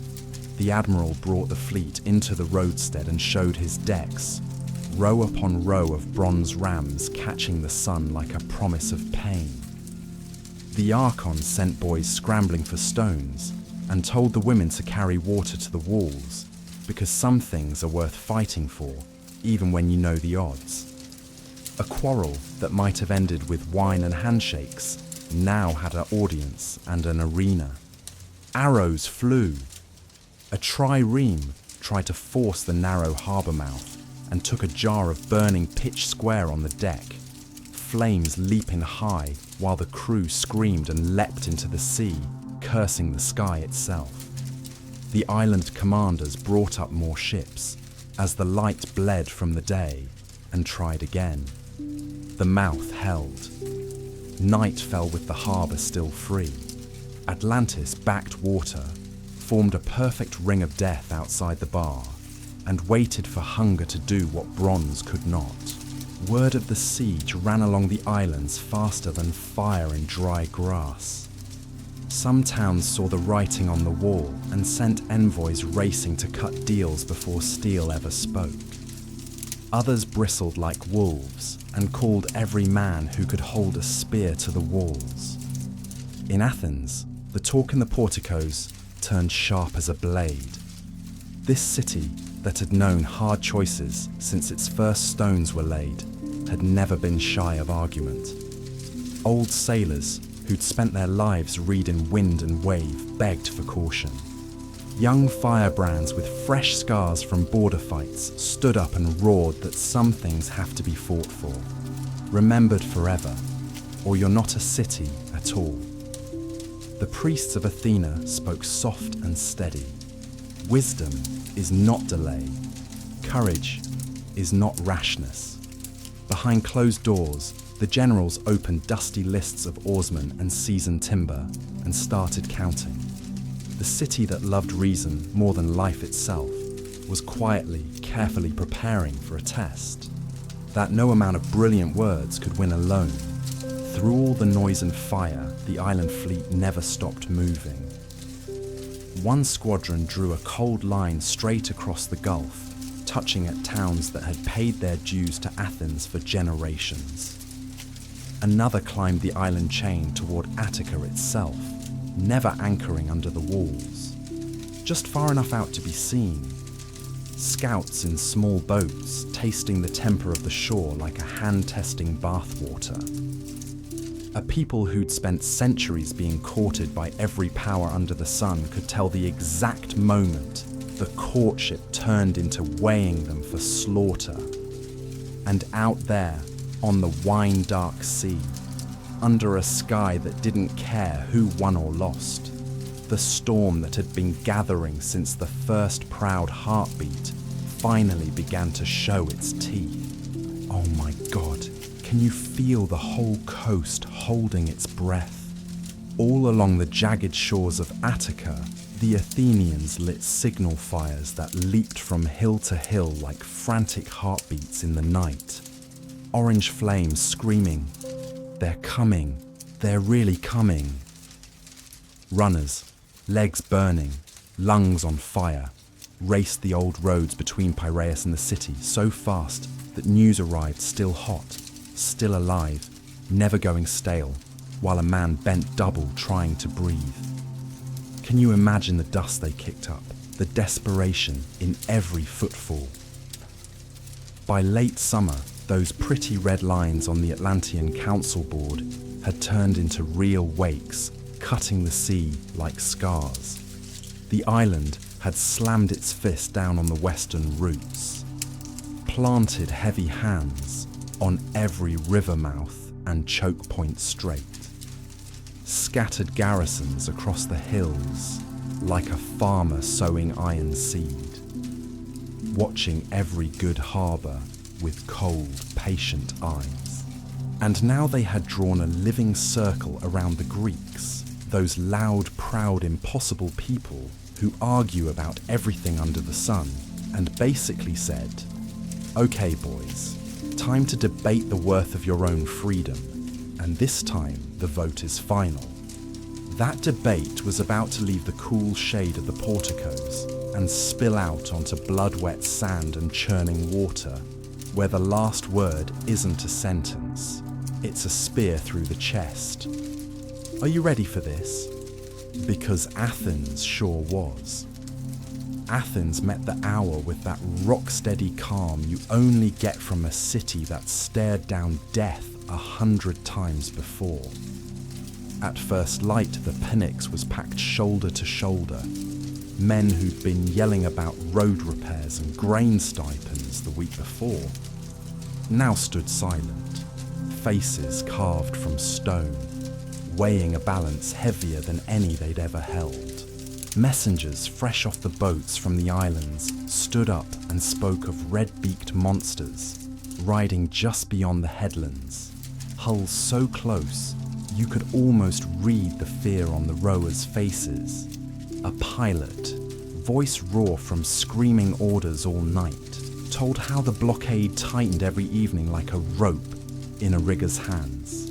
Slow, patient, lethal. Then the priest came down from the Acropolis, eyes shining, and said the sacred smoke had risen straight as an arrow in dead still air, and an owl, Athena's own bird, had crossed the city at dawn. It wasn't a promise of victory, but oh Lord, It was a sign the city was wide awake and listening. You could have heard a pin drop on marble. The vote came fast, almost angry. Hands shooting up like spears. Full command to the generals, no questions, no debate. Triarchs, who'd kept private ships for years, were summoned by name. Bring your crews, bring your hulls to the sheds at Piraeus, right now. And the poorest men, the ones with no armor, no horse, no fancy name, they stepped forward for the oars, chests out, eyes burning, because Athens took fierce pride in that. A city that puts its humblest hands on the benches keeps roots so deep, nothing can tear it up. Can you feel the tears stinging yet? The shipwrights had been ready for 2 whole winters, hoarding good oak like misers. And when the generals opened their lists, the numbers matched almost line for line, like the gods themselves had planned it. Pitch bubbled in great cauldrons, nails were counted out in shining hills, sand scattered across decks so men wouldn't slip when the blood and spray came. Drums were thumped and tested, spare drumheads hung on hooks, like extra hearts waiting to beat. Athens was turning itself into a weapon, and it was beautiful. First job, break that siege that had become the watchword on every frightened tongue. The harbour sat behind a sneaky bar that fooled every stranger who didn't grow up reading its moods at dusk. But the Athenian captains, they knew it like their mother's face.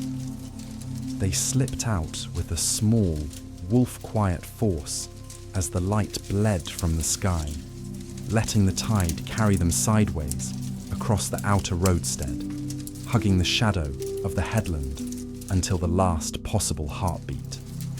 Then the coxswains roared for stroke, and every oar bit the water like a shark's teeth. The Atlantean guardships lunged to block the channel. Perfect move, textbook, exactly what Athens wanted them to do. In one heartbeat, the Athenian lines split like a whip crack. A third of the hulls shot toward the hidden shoal only locals trusted, the lead, trireme, kissing the bar with nothing more than a lover's whisper of sand under the keel.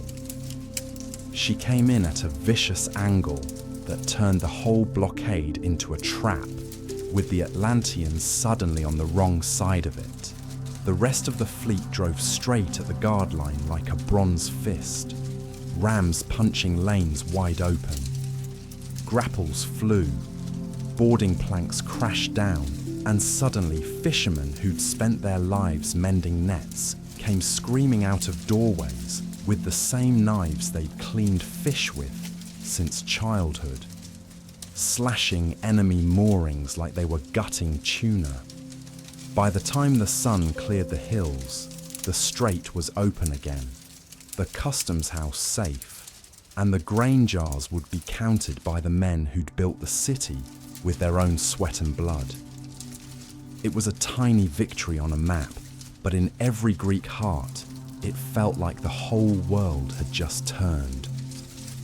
Free towns sent envoys racing to Athens that very week, some begging for garrisons, some offering ships, some just sending promises written in shaking hands. Athens took what it could use and gave back 2 things worth more than all the gold in Lydia: a posted timetable you could set your life by, and a sworn promise to return if ever called. That kind of predictable help builds courage in places where pretty speeches just blow away like smoke. Atlantis did not swallow that defeat quietly. No, sir. The second wave had come in full strength, planning to plant its boots on the mainland and declare the old world finished once and for all. They picked a perfect beach east of the city, flat and tidy, a little stream sliding over pebbles into the sea. low slope behind it with stubble fields, and a quiet shrine on a knoll. Everything neat and practical, until it became the ground where two ways of making war slammed into each other like gods colliding. The Atlanteans landed like a bronze storm. Ramps dropped with a crash. Lines of Marines pouring down in armor that blazed under the sun. Slingers already loosing stones in a deadly rain to cover the work.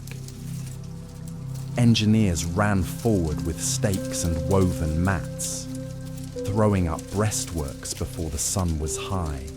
Officers walked the edges, placing men with nothing more than a raised hand or a glance.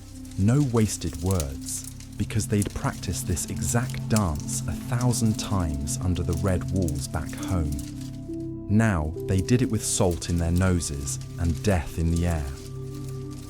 Athens answered with the old, unbreakable shape, the phalanx forming on ground that gave the hoplite every tiny edge the gods could spare. Center on flat, firm dirt, right wing anchored on the brook so no one could turn the flank without drowning. Left wing refused just enough to keep from being rolled up. Front ranks filled with grey-bearded killers who'd felt enemy shields before and lived to tell it. Behind them, farmers, potters, smiths, who'd drilled on dusty academy grounds until the pattern lived in their bones. Cavalry waited on the far wing, like a coiled spring. Simple? Sure. Hard to break when the men inside it had stood shoulder to shoulder since boyhood and knew exactly what they were dying for. You bet your life.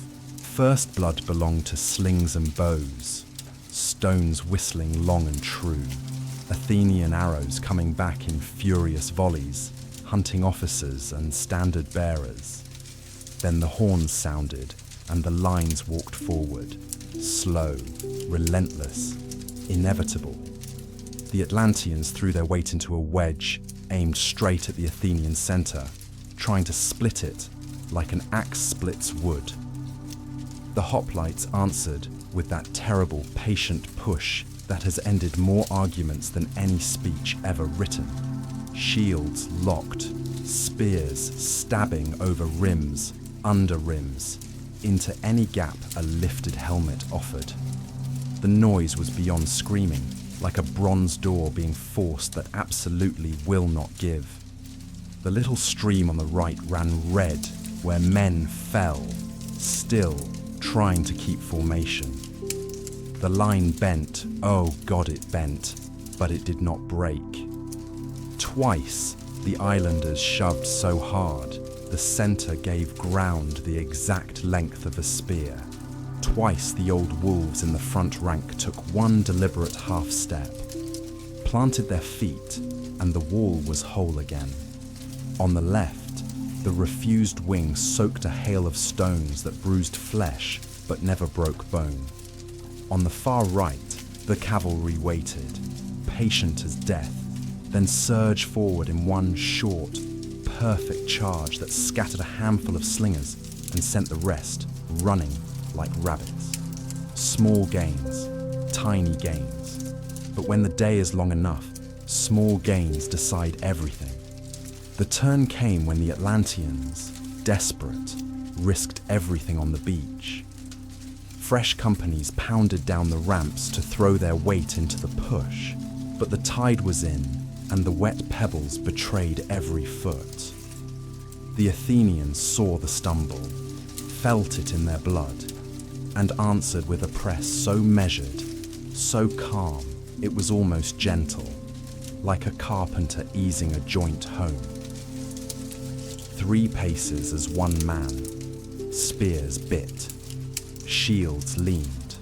The Marines who'd come running to play hammer suddenly met a wall of bronze and ash wood and hate that refused to move. Officers on the island side raised standards high, screaming for regroup, but the standards wavered, dipped. A runner splashed across the brook on the Athenian right and screamed that the enemy left was stepping back. True or not, the word hit tired men like wine. One more breath, one more push, and the whole line surged forward like a living thing. The Atlanteans gave one pace, then another. They didn't run, they never ran, but they fell back to their breastworks and left the field to the men who had held it from the first heartbeat. When the light finally failed, the ground was littered with spent arrows and broken spear shafts, and both sides counted their dead in the gathering dark. Athens raised a trophy at the little shrine on the knoll. 2 young tree trunks lashed together. Enemy shields hung on the crosspiece like grim fruit. It wasn't triumph, not yet, but it was an answer loud enough to echo all the way back to the ring city. The island force withdrew to its ships under a rear guard that never broke formation, proud even in defeat. They would take again to the sea, where their officers still believed the war belonged. And the sea did belong to Atlantis, everyone knew that. But on that blood-soaked afternoon, Athens proved the sea belonged to them too. Not many days later, the fleets met again at the mouth of a narrow strait, where the water itself seemed to hold its breath. The Atlanteans came on in a broad, arrogant line, meant to wrap both flanks and crush the Greeks like a fist closing.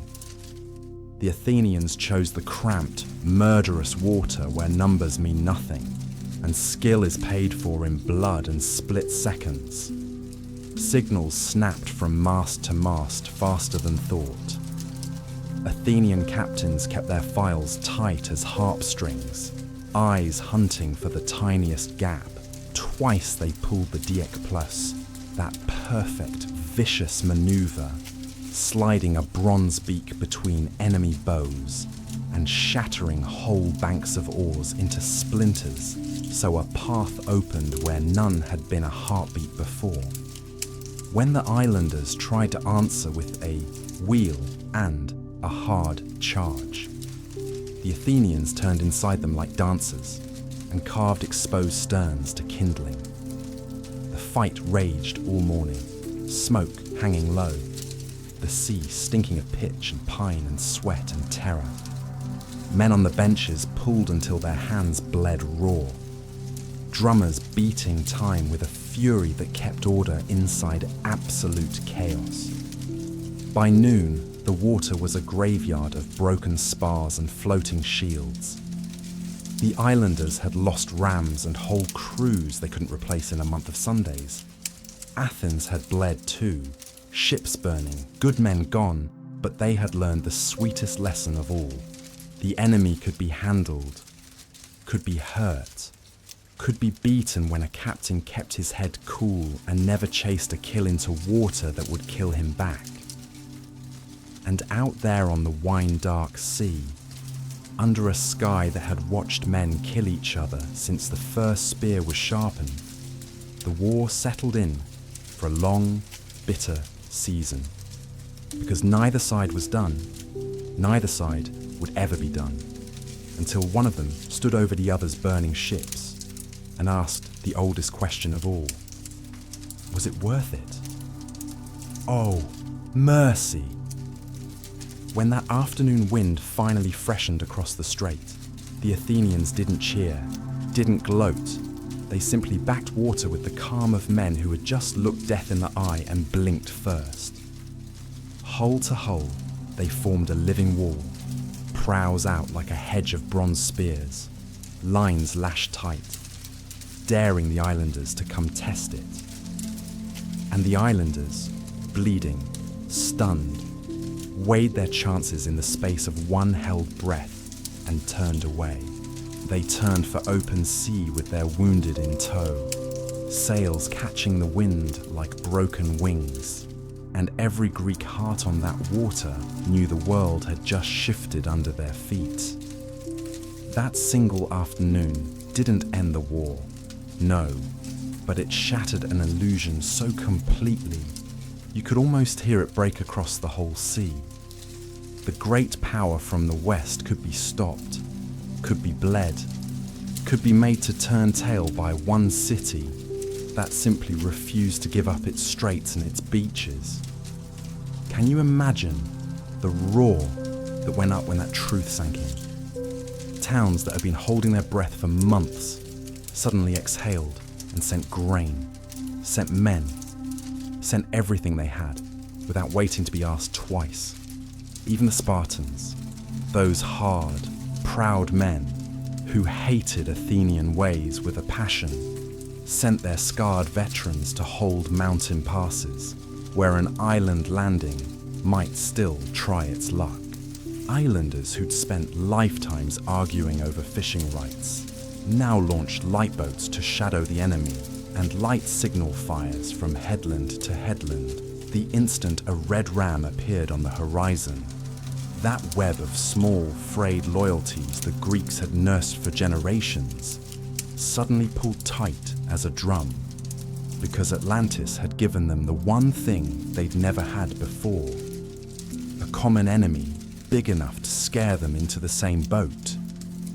And Athens paid for every hard-won lesson in blood, rivers of it. The funeral processions wound up the roads to the Kerameikos in a line that seemed to have no end. Names carved fresh into stone while mothers stood wrapped in black. Faces carved from marble. Dignity so fierce, it could break your heart just to look at them. Athens never once pretended the price was small. It did what cities do when they mean to live. It took the grief, folded it into a stubborn, unbreakable will, patched hulls, trained new crews with hands still raw from carrying their brothers home, sent envoys to every freed harbour with a promise written in blood. We will come again if you call us. And every muster date it announced, it kept, to the hour, to the minute, because that kind of reliability forges alliances stronger than any chain. Back on the ringed island, the mood turned cold and sharp.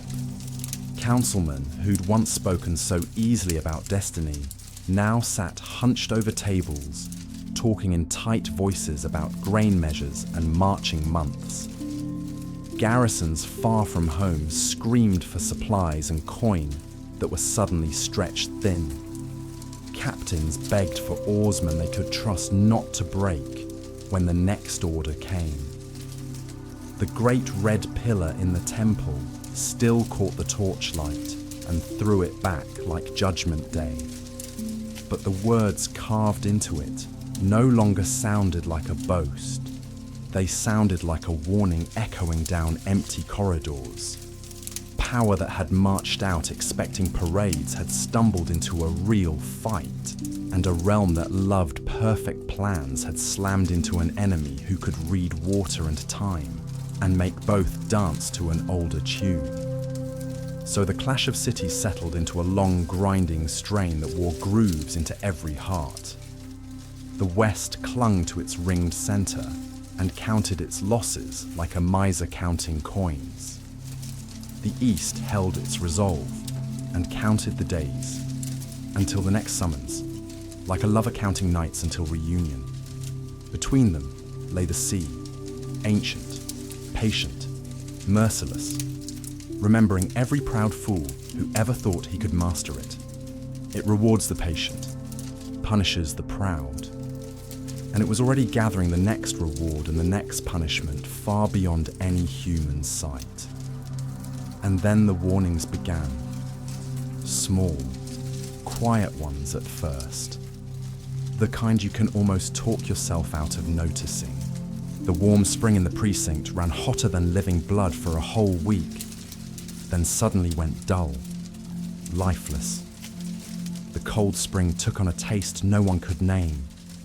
Not stone, not iron. Something wrong that made old men spit and children refuse to drink. Fishermen hauled in nets, heavy with fish covered in strange sores. fish from waters that had always been clean as a baby's tears. The dolphins that used to play tag in the ring, waters like laughing children, gone, vanished without a trace, leaving only silence where joy used to echo. Down in the ship sheds, the caulkers started swearing the planks were weeping, actual salt tears seeping through fresh seams no matter how much pitch they hammered in. The priests kept their mouths shut in public, but in private, voices trembling. They spoke of lamps that guttered and died on nights with no wind, of a low, endless hum beneath the temple floor, like a cart rolling miles away that never quite arrived. The first tremor hit at high noon and felt like a cruel joke. Cups danced across tables, door frames creaked like old men. Children laughed in delight, watching water in bowls shiver as if an invisible hand had stroked it. The ground settled, everyone shrugged, went back to work because who wants to believe the earth itself is restless? But the second tremor came before dawn and rolled through the island like a slow, deliberate beast stretching after a long sleep. Men jerked awake in the dark, hearts hammering against ribs, dogs howling in the harbour like they'd seen death walking. A whole stack of spars toppled and clattered across the quay like bones. At the canal weirs, the watchman watched the water rise against the boards and fall again, though the air was dead still, and old farmers who'd spent their lives with hands in that soil-pressed palms to the ground like they were greeting a friend, come home from war only to realise the friend wasn't the same man who'd left. That evening, the swarm began, short, vicious jolts that rattled shutters like fists on the door, long, rolling breaths that made roof beams groan in pain. And beneath it all, a low, steady note rising from the ground itself. No voice, just a sound. The earth speaking in a language no one on the island understood anymore. The kings sent runners flying to lock the inner bridges and drop the harbour chains with a clang that echoed like a death knell. Engineers were told to drain the ring waters to safe marks so the walls wouldn't shatter if the surge came. In the precinct, the priests piled oil on the altar until the flames leaped high enough to touch the gods, and the great red pillar caught that light and threw it back exactly the way it always had. It looked like a promise. It also looked like a warning that had waited centuries to be heard, and now the waiting was over. Night fell black as pitch, and the third shock hit, with the violence of a hammer dropped by a giant. It flung men from their beds, sent roof tiles sliding into streets in red avalanches.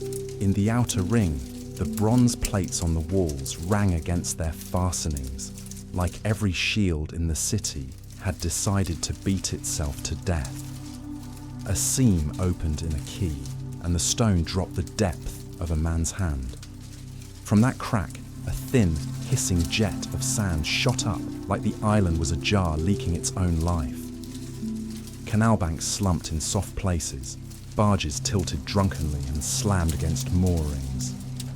The hot spring roared like a cauldron suddenly set over hellfire. The cold spring turned cloudy and spat angry bubbles of air. Then the sea struck, not the clean single-wall poets love to sing about. No, this was a series of surges, each one meaner than the last, like the ocean itself had lost patience. Water in the ring basins rushed out so fast it left bare mud and flopping fish, and before anyone could even shout, the water came roaring back, climbing inner walls like they were made of sand, falling, rising higher, falling again, playing with the city the way a cat plays with a mouse. Boats snapped moorings and spun like toys.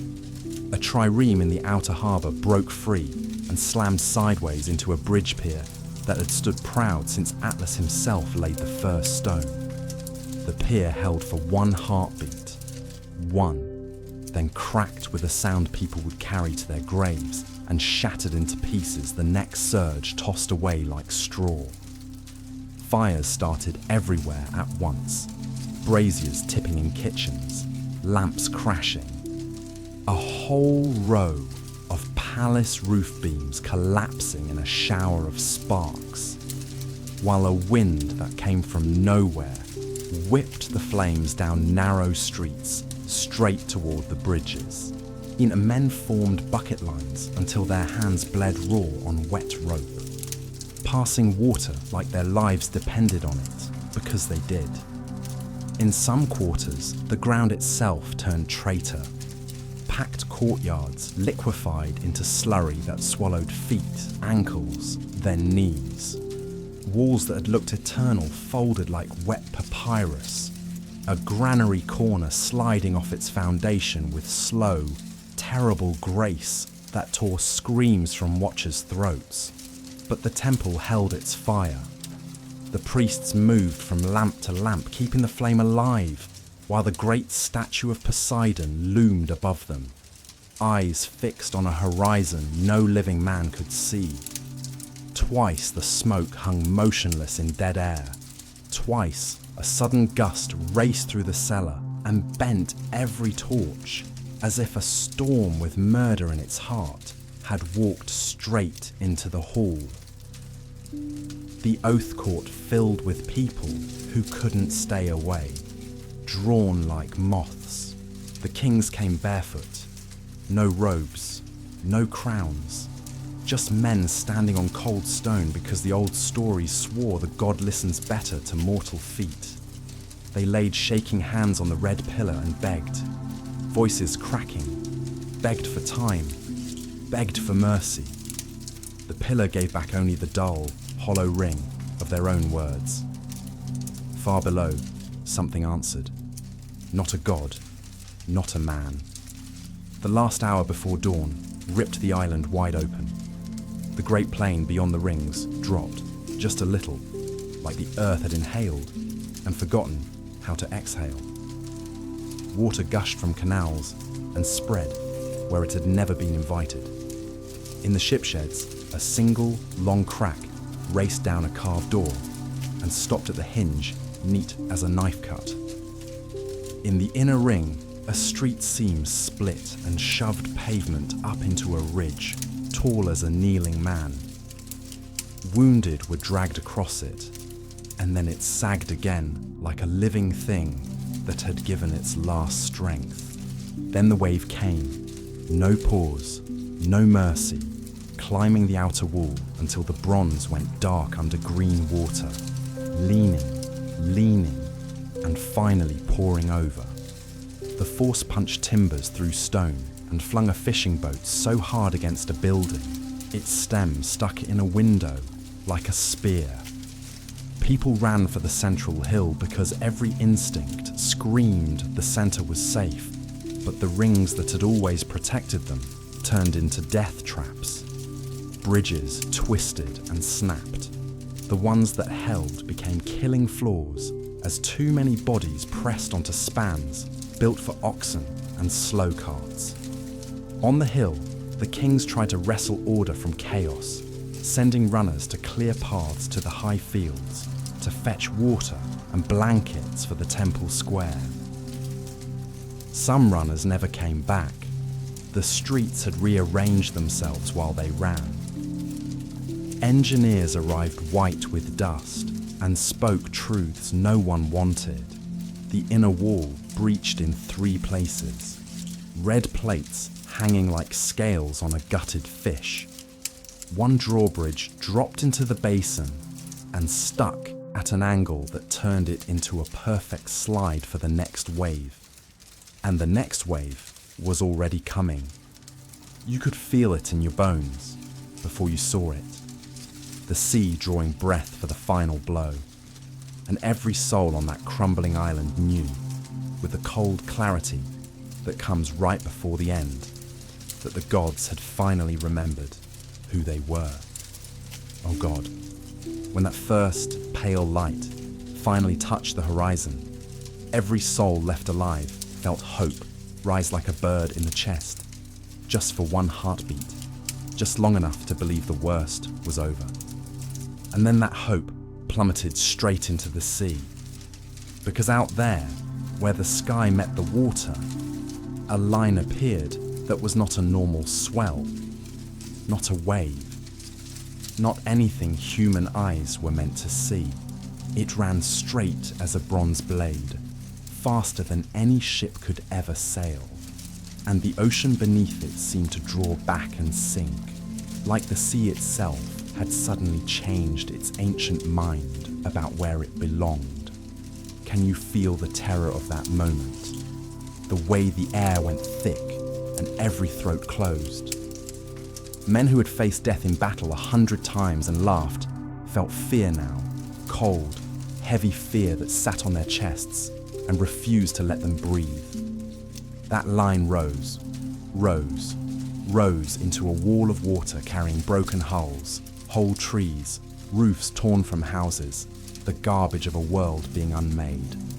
It struck the outer city like the fist of an angry god and found nothing strong enough to slow it down even for a heartbeat. It poured into the perfect rings and turned them into screaming drums, water slamming stone, rebounding, meeting itself, leaping higher, a roar beyond thunder, a continuous tearing that swallowed every voice, every prayer, every thought. Have you ever heard a city die?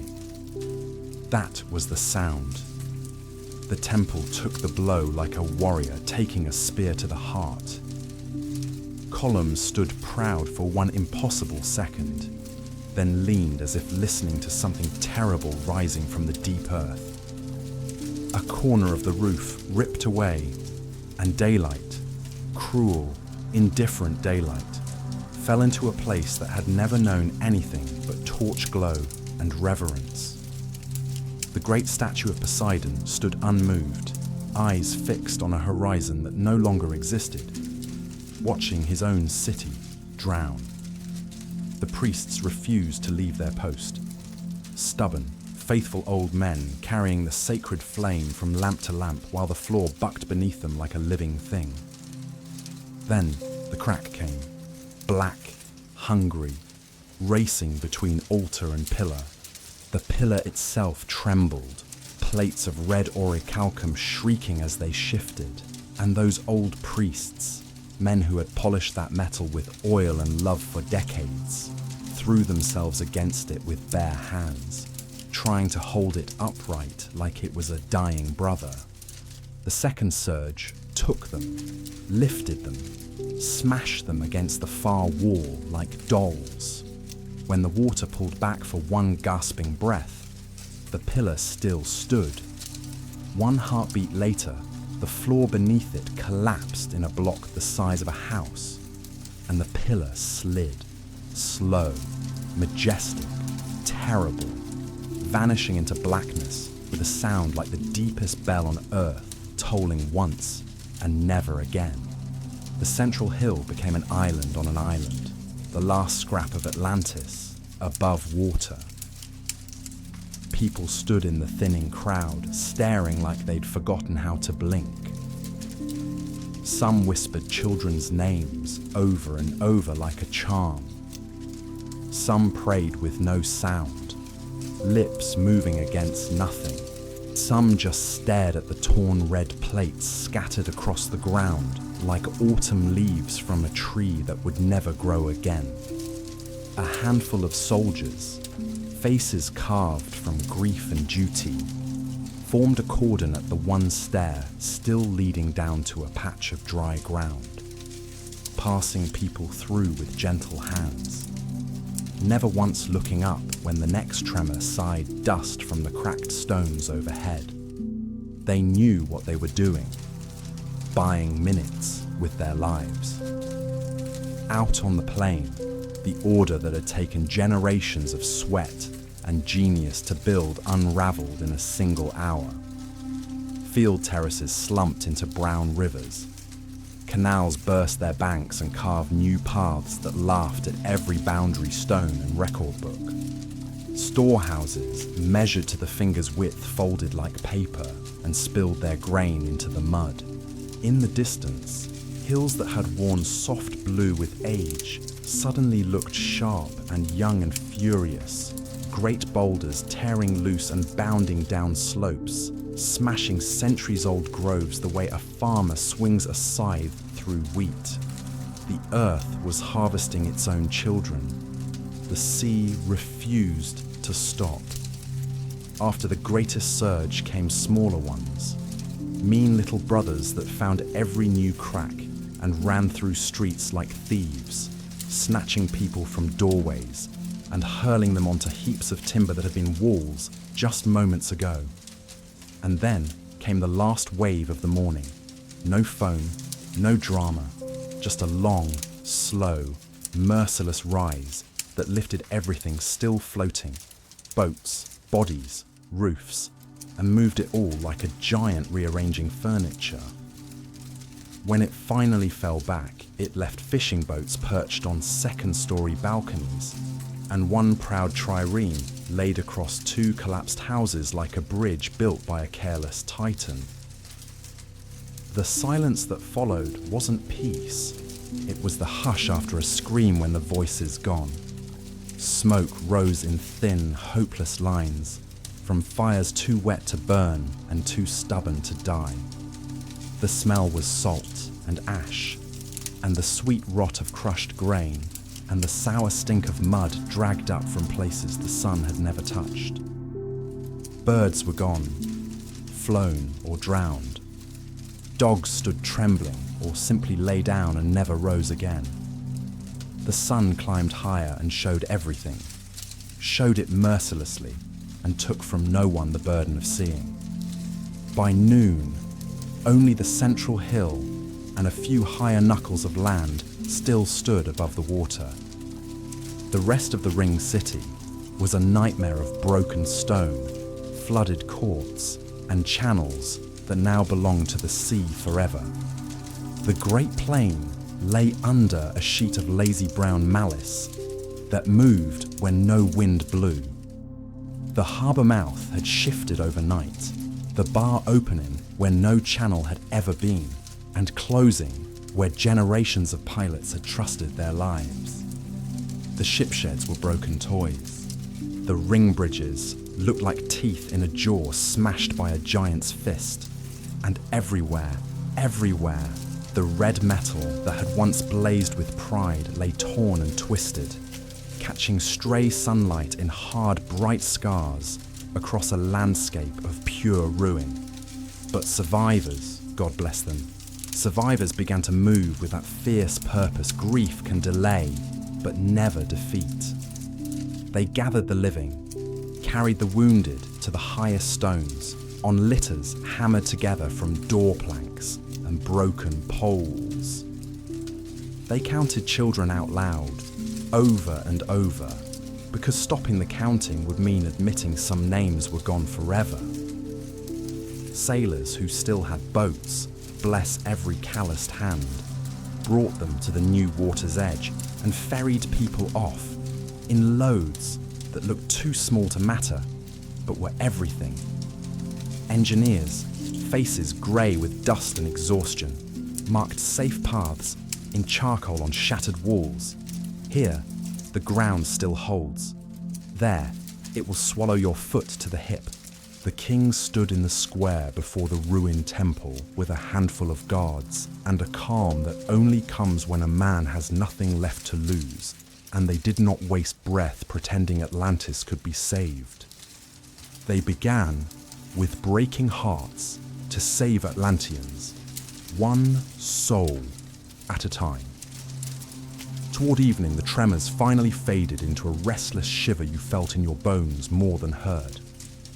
The sea still moved, but without the murder in its heart now, just cold indifference. A hush fell that had nothing to do with reverence. It was the silence after a voice has screamed itself raw. People looked to the horizon, without knowing what they were searching for. Rescue that would never come. A sign. Anything. There was nothing out there but brown water and a sky that didn't care. The only help left was what their own torn hands could still do before night stole. Even the little warmth ruin hadn't taken yet. So the island that had measured the world by its own perfect circles became a lesson carved in mud and blood for anyone who would ever sail those waters again. It had lived in circles of water and stone, and now it died in circles, concentric rings of wreckage and sorrow that would harden into bars and shoals where ships would ground for generations, and pilots would curse a name that had turned into a trap. Dawn found the city stripped naked to its bones.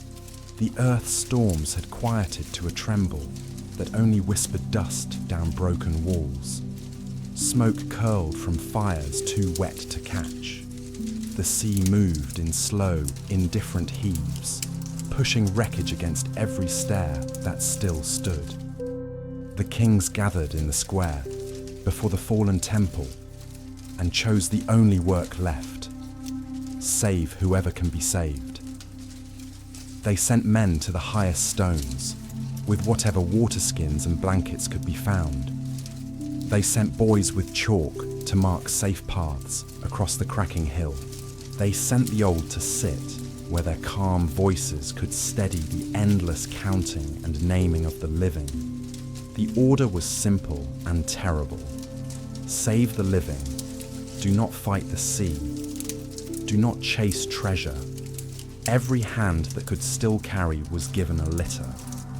Every boat that would float became a ferry to the last piece of ground that still belonged to men. The island drank the taste of loss like bitter wine. In the first hour, the cold spring ran brown as blood. The warm spring fell silent, dead. Cisterns that had laughed at drought for centuries were cracked and poisoned. Women tasted the water and shook their heads, eyes already red from tears they hadn't shed yet. Farmers walked to the edge of what used to be the plain and stared at fields buried under mud, terraces flattened, orchards torn into crooked scars that led nowhere. They found cattle with tether lines cut deep into legs by the surge, and with knives that shook only slightly, they opened throats because mercy was the last craft they still knew how to practice well. Scribes set a board across two broken drums and began the list of the living. Names at first in neat rows, then scattering into nicknames and half-remembered households as memory itself began to drown. One woman spoke 3 names and then folded in on herself, head in hands, silent forever. A boy, too small for the work, begged a soldier to tie a strip of cloth around his arm so he could be counted as a bearer instead of another mouth to feed. A priest, face streaked with soot and tears, gathered the little household gods from shattered shrines and lined them up on the broken temple steps, as if giving courage a row of familiar faces might make it stay. Engineers walked the ruined bridges, testing every step with poles, hearts in throats, marking a simple map in ash on a wall that still stood. One path down, one path out. One place where a boat might nose in without shattering. Crews worked with levers and raw hands, easing stones aside, sawing tangled beams, because men who have lived by order can still find it in ruin when the orders are short and the hands are many. Boats came and went until oarsmen's fingers went numb and bleeding. A ragged line of craft grew at the edge of the new sea. Fishermen's skiffs, pilots' lightboats, anything that would float. The last trireme, still in one piece, was dragged, muscle and rope and prayer, around a bend that hadn't existed yesterday, and grounded on stones that used to be a market square. They tied her stern to a fallen cedar and laid planks from deck to shore so the wounded could be passed hand to hand without falling into the cold filth below. Mothers handed babies and toddlers to strangers and watched them disappear into crowds moving only on faith. One runner, blood soaking his side, staggered back from the lower rings, shouting that a pocket of houses had held on a tiny knoll like a ship's island. A dozen people waving rags from the roof. A team took ropes and went. They came back with 9. By midday, the hill was a camp of ghosts and determination. Poles and torn mats made lanes where marble courts once shone. Fires were cokes from sea drift and broken furniture, smoke stinging eyes that had no tears left. A boy who had tended goats his whole life became a cook because someone had to, scraping grain from a burst jar to make a broth so thin it was mostly memory, and there was no salt.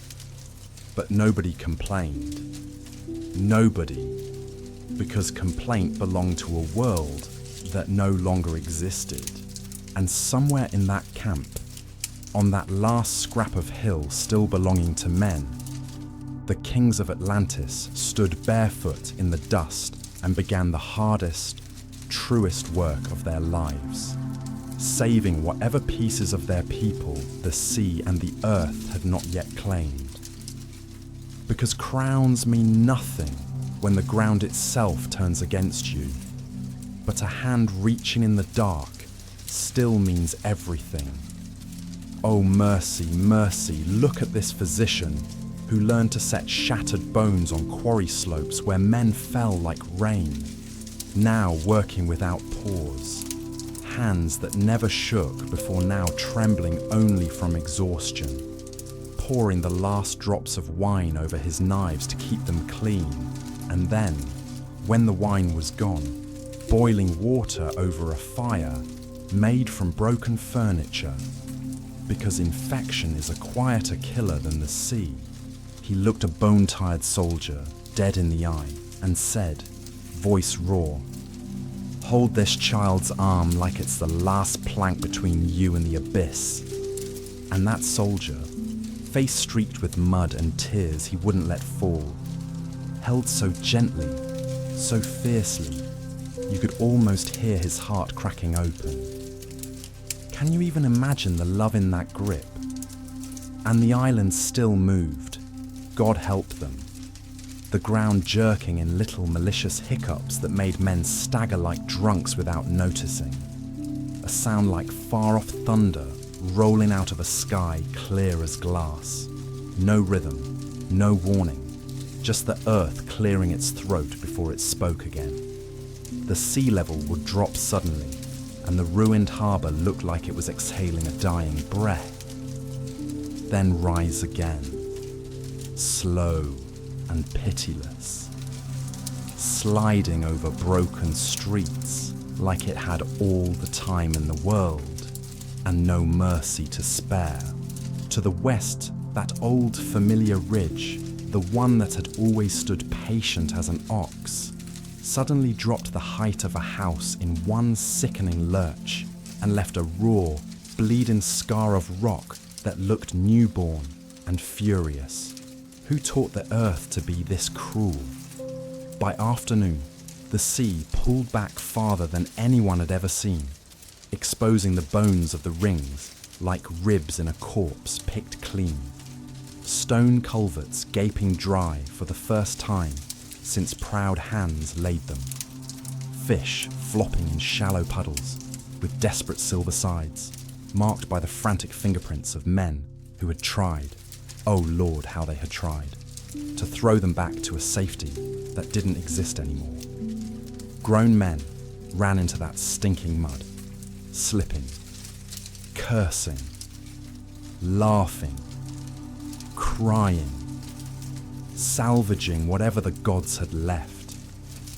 A table, a cradle, one iron-banded chest that somehow held when everything else failed, And then the last surge of the day came rolling in, while they were still knee-deep, picking them up like toys and tumbling them toward the hill, leaving them coughing, gasping, coated in clay, thick as grief. When they pried open that chest, do you know what it held? Nothing but a book. Pages, swollen and clinging together like dead leaves. Every word washed away forever. Tell me that doesn't break your heart clean in two. The kings stood on the hill and looked out over the ruin and finally understood. The island would not survive another night. The earth had broken its ancient bargain. Canals were inlets now. Streets were rivers. Every shift of wind or moon would invite the sea back to finish what it started. So they sent messengers racing to the outlying islands and little coastal harbours with orders sharp as knives. Bring every boat you have, bring food, bring hope, and leave the old ties to place behind, because place itself was dying. They told the surviving guards, voices cracking, to point the way to the boats and to push, gently, firmly, push people aboard until there was no one left who could still stand. Because a city that truly loves itself learns in its final hour to love its people more than the stones it was built on. And then came the quiet act that tore the heart right out of me. The last priest, still strong enough to climb the broken temple steps, old man shaking with exhaustion and faith, went to the place where the great pillar had stood. He found one cracked jar with a handful of oil left. Sacred oil meant for lamps that would never burn again, and he poured it slow and deliberate over the edge, where the floor had fallen into darkness. He spoke the names. Every name that had built Atlantis from one hill and two springs. Cleto, Atlas, every king and mason and mother who ever lived there. He asked for nothing. There comes a point, doesn't there, beyond begging, when a man who still believes simply speaks the truth, because it's the only thing left he knows how to do well. The sun sat low and bloody when the final turn began. Out at sea, a broad slope grew where the surface should have been flat. No foam, no warning, just a mountain of water marching in silence. The ground under the hill thrummed like the deepest string on a lyre, plucked by a giant, stones knocking together underfoot, with a sound like teeth chattering in terror. The island took one last deep breath, and this time it did not exhale. The central hill sagged a hand's breadth, then another, cracks racing across paving like black lightning, while children screamed, because the safe places they'd learned that morning were suddenly splitting open beneath their feet. Boats shoved off in panic as the water came for them. The last trireme, proud lady that she was, slid down the slope and took on a load that covered her deck from bow to stern. Mothers passing babies up, men lifting grandmothers, strangers helping strangers because kinship didn't matter anymore. Oars dug deep. One little skiff capsized and strong hands hauled swimmers aboard without asking names, because in that moment, every soul was brother, sister, child. The slope of the sea turned into a face, a green, terrible face, lifting the outer rubble and pouring it over the near ruins, like the island was nothing more than a valley between two waves. The last scraps of the inner wall went in 3 quiet, heartbreaking stages. First, the copper clamps popped like breaking bones. Then, the red plates peeled away like bark from a dying tree.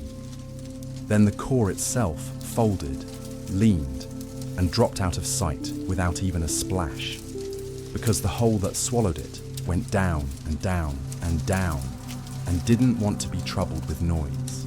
From the decks, just beyond the reach of that final fall, men watched a sight that would live in nightmares and be retold to wide-eyed grandsons for centuries. The hill that had held the temple, the heart of Atlantis, did not topple. It settled, slow and majestic and horrible, as if a giant invisible hand had simply pressed down. It went down until the roofs the sea had spared that morning vanished beneath the swells. It went down until the tips of the tallest columns kissed the waves. It went down until one last square of red threshold stone rose like a drowning man's hand, bobbed once, and was pulled under forever. There was no island left, nothing to reach, nothing to save.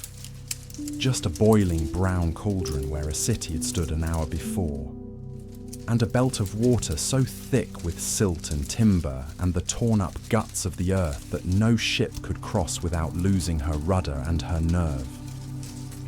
Night came without stars, smoke and sea mist, making a low, choking roof over the boats.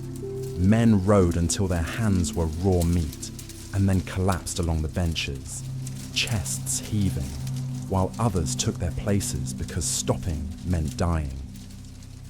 Fathers counted children by touch in the dark, pressing small bodies close, feeling for breath.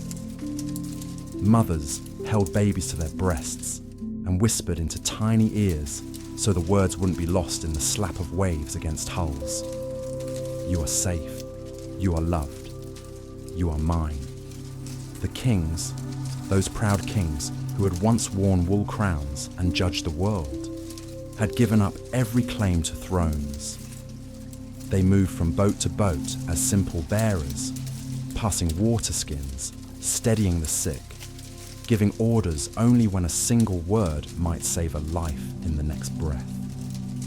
That, my friends, that is what a crown is worth when the ground itself refuses to stand. At first light, the water lay calm over a plain that had not existed the day before, shallow, endless, breathing slow and tired. Broken pieces of walls stood up here and there like teeth in a drowned jaw, then toppled and were gone. The boats edged the margin of this new sea and found no channel, oars striking mud where deep water had been hours earlier. Captains who tried to force a path felt the oars seized by mud that clung like desperate hands. Beyond the brown belt, the sea looked blue and innocent again, but the belt itself was a trap that would hold wreckage for days and then release it in pitiful handfuls to remind the living what yesterday had been. By noon, the bravest boats struck out for the nearest outer islets and the small harbours that had sent help without being asked. The first landings were more relief than celebration. The survivors came off the boats in a silence heavier than any wailing, drinking water with both hands like it was the first they'd ever tasted, falling to the ground and pressing faces into solid earth, as if they could force it to promise never to move again. And the people waiting on those shores, bless every single one, did what decent people have always done when the world ends for someone else. They brought bread and tore it into pieces thinner than they could afford. They found dry cloaks and wrapped them around shaking shoulders. They counted the children, counted the old, asked no questions that would make anyone relive the night aloud. They simply opened their doors and their hearts, because that is what you do when you still have a home and someone else does not. In the weeks that followed, ships from every coast came to see what had become of proud Atlantis and turned away sorrowful. The passage that had once been a straight, proud highway between the Pillars and the Sunrise lands was clogged with a mat of silt and shattered stone that turned the sea the colour of clay. Helmsmen could see blue water beyond and could not reach it. Lead lines came up dripping mud. The shoal shifted with every swell and made liars of the finest charts. Captains cursed, set double lookouts, and marked their maps in heavy, shaking hands. Danger, danger, danger. No one spoke the name Atlantis anymore. Not out there. They called it the Shallows, the brown water, the place where good pilots refuse good coin and turn away with prayers on their lips. But the survivors, sweet Lord, the survivors turned from numb shock to stubborn work. Scribes who had lost every tablet still remembered how to count, setting up rough planks and writing names, trades, debts forgiven, because one terrible night had paid them all in full. Masons, who once built palaces, now taught strangers how to fit stone courses that would laugh at storm surges. Engineers showed how to dig ditches and banks that drained fields instead of drowning them. Smiths started small: hooks, nails, pins, rivets, because small things save lives first. When the work grew, they forged locks and hinges and clamps strong enough to hold a world together. And sometimes, just sometimes, that red metal that had once blazed across palace walls flashed again in thin, humble lines on a brooch or a knife blade. A last whisper from a city that had learned caution and then forgotten it at the worst possible moment. Some men carried stories longer than any tool. One old pilot who had watched the hill itself sink sat in a smoky tavern on a Greek island years later, took a piece of charcoal and drew on a plank what his eyes had never stopped seeing. Perfect circles, bridges, a high hill at the centre, a gate that shone like fire. When he finished, he pushed the plank away and said, voice rough as broken coral, "A man who tries to hold the sea learns what the sea thinks of hands." And every sailor in the room bought him wine and never asked his name. A priest who had poured the last oil into darkness told a River City clerk that the great pillar went down ringing like the deepest bell on earth. The clerk wrote the line in the margin of some tax scroll without comment, because scribes have centuries of practice recording grief they cannot fix. One king without a throne or a city sat with his little daughter on a foreign shore and told her, voice breaking, "The law is not a stone, little one. It is the way a people remind themselves who they are when the ground itself fails."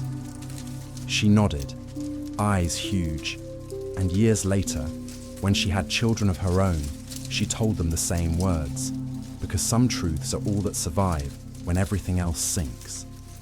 And that, my friends, that is how the proudest city the world had ever seen became a handful of refugees, a warning carved in mud, and a story that would not die no matter how deep the sea tried to bury it. Because some things, some lessons, some loves are stronger than bronze, stronger than orichalcum, stronger even than the earth and the sea combined. They live in the mouths of children who never saw the rings, in the hearts of sailors who curse the shallows, in every hand that still reaches out when the world ends for someone else. Atlantis is gone, but its echo, its broken, beautiful echo, will ring as long as men breathe salt air and tell their sons and daughters what happens when you forget to stay humble beneath the stars. Oh, listen, can you feel the salt wind shifting, carrying whispers across centuries? In time, all those new coasts learn to live with the belt of brown water, the way you learn to live with a scar that never quite fades. Captains came home with fresh soundings taken at the edge of that muddy graveyard and argued in smoky market squares, voices rising, hands waving, about whether the cursed line crept north with winter storms or shrank back when the summer sun burned hot. Fishermen, faces cracked like old leather, pulled young deckhands aside and warned them, eyes deadly serious. Don't you dare chase the shoal for lost metal, boy, no matter how bright it glints at sunset. Good boats and better men have vanished for that greed, swallowed whole. And they were right, weren't they? Because greed has always been a siren singing the sweetest song right before the rocks rip your hull open. Yet on one lonely headland, someone, nobody knows who first, raised a small shrine of white stones where, on certain evenings, the last bright plate of orichalcum would catch the dying sun and flash like the fin of a red fish no net had ever caught. People walking the cliff path would stop, breath caught in their throats, and when the harvest had been kind, they'd leave a handful of grain, a crust of bread, a pinch of salt. They swore it wasn't for any god anymore. It was to feed their own memory, to keep the taste of what was lost alive on the tongue. Can you imagine that simple, aching act of love? A few grains of barley laid on rough stone so the wind wouldn't forget the name Atlantis. And so the greatest city the world had ever seen passed from living place to living story. The earth turned on the night it chose. The sea finished the work by morning, and the city that had been perfect circles of water and stone became nothing but a stain on a sea chart. Then a caution hissed on a pilot's tongue when the water suddenly turned the colour of mud. The people who had once called themselves Atlanteans scattered like seed on the wind, becoming farmers on foreign hills, sailors under foreign flags, building new homes with the same careful habits they could still carry in their hearts and hands. They spoke their old names over new cradles, voices thick with salt and grief, and they told their children, eyes fierce with love, a good wall shines when it's clean, darling. But remember, the shine is only a sign. The real strength lies in the stone itself, and in the hand that keeps it true. And those children grew up carrying that truth like a torch through the dark. The story refused to drown. It changed shape, slipped into voices, and set sail across the wine-dark sea. In the mouths of sailors who had seen the mud belt with their own terrified eyes, and in the memories of families who learned to live under hills that never trembled. One old pilot in a tavern on a Greek island took a wet finger and drew perfect circles on the scarred table, whispering to a fisherman with wonder and sorrow mixed. Somewhere beyond the pillars, there was once a harbour with rings of water and rings of stone so beautiful it broke your heart to look at it. A priest far from home set a tiny carved sea god on a new altar of rough wood and prayed in a cracked voice for the great pillar that had rung like a bell when it fell. A little girl who had slept on a crowded boat that terrible night grew into an old woman with silver hair and told her grandchildren around the fire, "Order is what keeps a people alive, my loves, and pride, oh pride, draws the sea into a city like a knife sliding quiet into a sheath. The facts frayed at the edges like old rope, but the shape, the aching, beautiful shape, held. Generations later, a Greek lawgiver named Solon, the man who had set Athens on a steadier path, felt the hunger for older, deeper wisdom and sailed to Egypt, where the priests counted their years on temple walls, like other men count coins. They had learned to write when Greek towns were still arguing over how to measure a single field. And in the cool shade of Sais, in the temple of the goddess the Greeks called Athena, an old priest welcomed Solon with kind eyes and listened while the visitor spoke of floods and fires and the way catastrophe burns libraries to ash and leaves nations blind. The priest smiled the gentlest, saddest smile and said, "You Greeks, you are always children. You remember the last catastrophe, never the ones before it. Your cities lose their records to flame and water, and so your memory never grows old." And then, oh then, he unfolded a tale from the oldest lists kept in those shadowed halls, a story that made Solon's hand tremble on his stylus.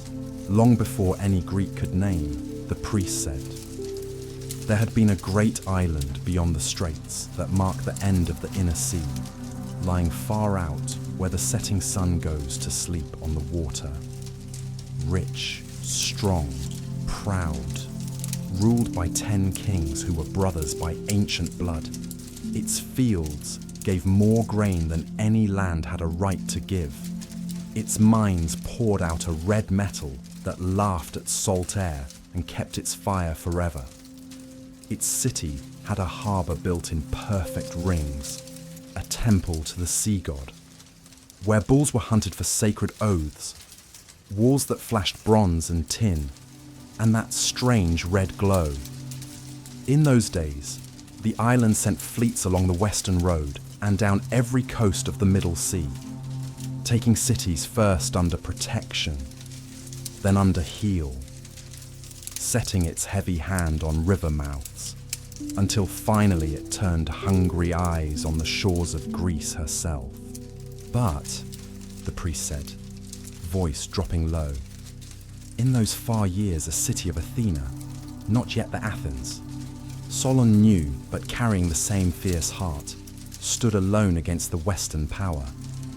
It loved order and measure and would not bend, would not break. It met the invaders in open field and narrow harbour and sent them reeling, freed every town that had been seized, humbled a pride that had marched too far east, and then, in a single day and night of misfortune, the earth itself rose in fury and the sea rushed in, swallowing the island and its plain whole, leaving nothing but a shoal of mud where deep ships once sailed free. Solon scratched notes until his stylus smoked, planned a poem that would make men weep for 1,000 years, asked for names, for numbers, for every detail. The priest gave him years counted in thousands, 9,000 before Solon himself, numbers that would make any modern mind blink and stagger. He gave him rings of land and water, bridges wide enough for chariots, walls clad in gleaming metal, 10 kings swearing over fresh blood by a pillar of red orichalcum, laws carved deep and then forgotten, splendor that turned from discipline to boasting to raw greed. The story smelled of old papyrus and older truth, and it carried the weight of a moral sharp as any sword.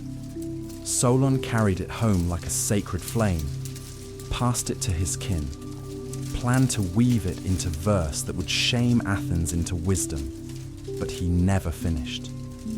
He had laws to defend, enemies to fight, an old age to meet with a clean name. Yet the tale refused to die.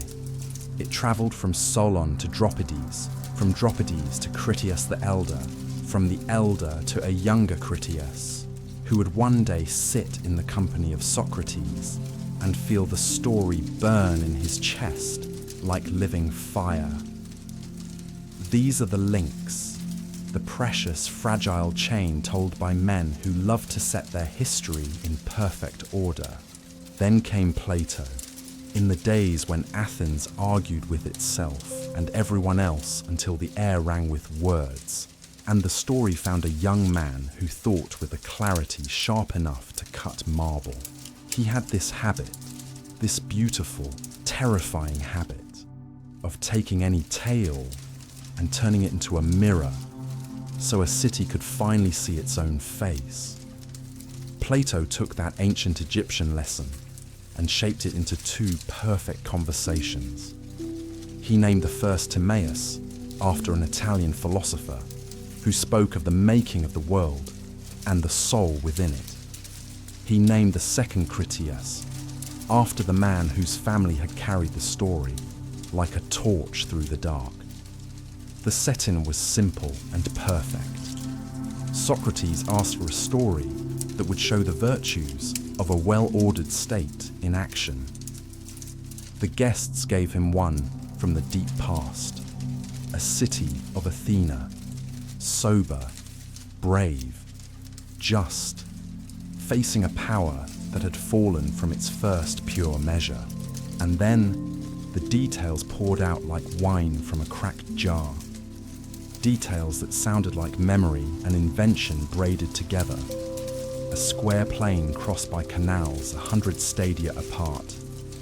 A harbour of concentric rings linked by bridges wide enough for chariots. Walls clad in bronze and tin, and a red metal that never tarnished. A temple where a god stood in a chariot with horses climbing a wave carved from living stone. Plato let Critias tell how the 10 kings sat as brothers under laws, etched on a pillar of red orichalcum, how they hunted bulls and feasted and practiced the cold, necessary ritual of justice when one of their own broke faith. He painted prosperity so rich it could tempt any soul, then showed the divine portion in the kings growing thin while the human portion swelled fat, virtue giving way to appetite, justice to greed, until the gods looked down and judged. The earth shook, the sea rose. Pride was buried under water and silence. The first dialogue ends with the world set in perfect order and a promise that the tale of the ancient war will be told. The second begins to deliver, naming the rich river country as a province, the shores of Italy as the empire's border, giving Athens an old age of excellence long before the men listening were born, matching the sweep of a bloated empire against the still, unbreakable strength of a single free city. And then, oh then, the telling breaks. The manuscript we have stops in mid-sentence, like a door slammed by a sudden angry wind. No third dialogue survives to tie it neatly. No final speech to spell out the moral in big letters. The fourth voice at the table never gets to speak. Because Plato left us only these two works. Atlantis stands in our libraries on a foundation narrow as a knife edge, beautiful and unfinished, and impossible to look away from.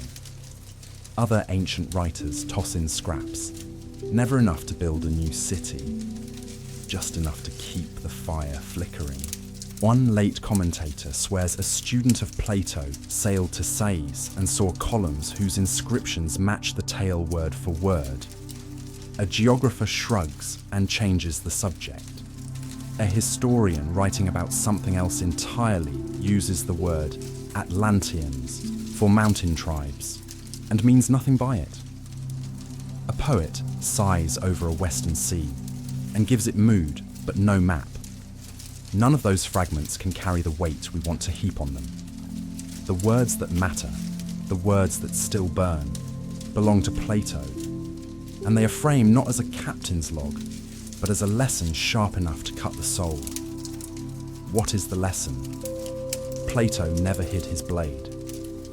He meant to hold a mirror up to Athens, his own proud, arguing, brilliant, flawed city. He drew one city that kept its old laws with iron discipline, and another that let wealth whisper in its ear, until justice went deaf. He showed a free people standing alone against a power drunk on abundance it mistook for virtue. And he gave the sea, ancient, patient, merciless, the final judgment, because the sea has been teaching humility since the first proud sailor thought he could master it.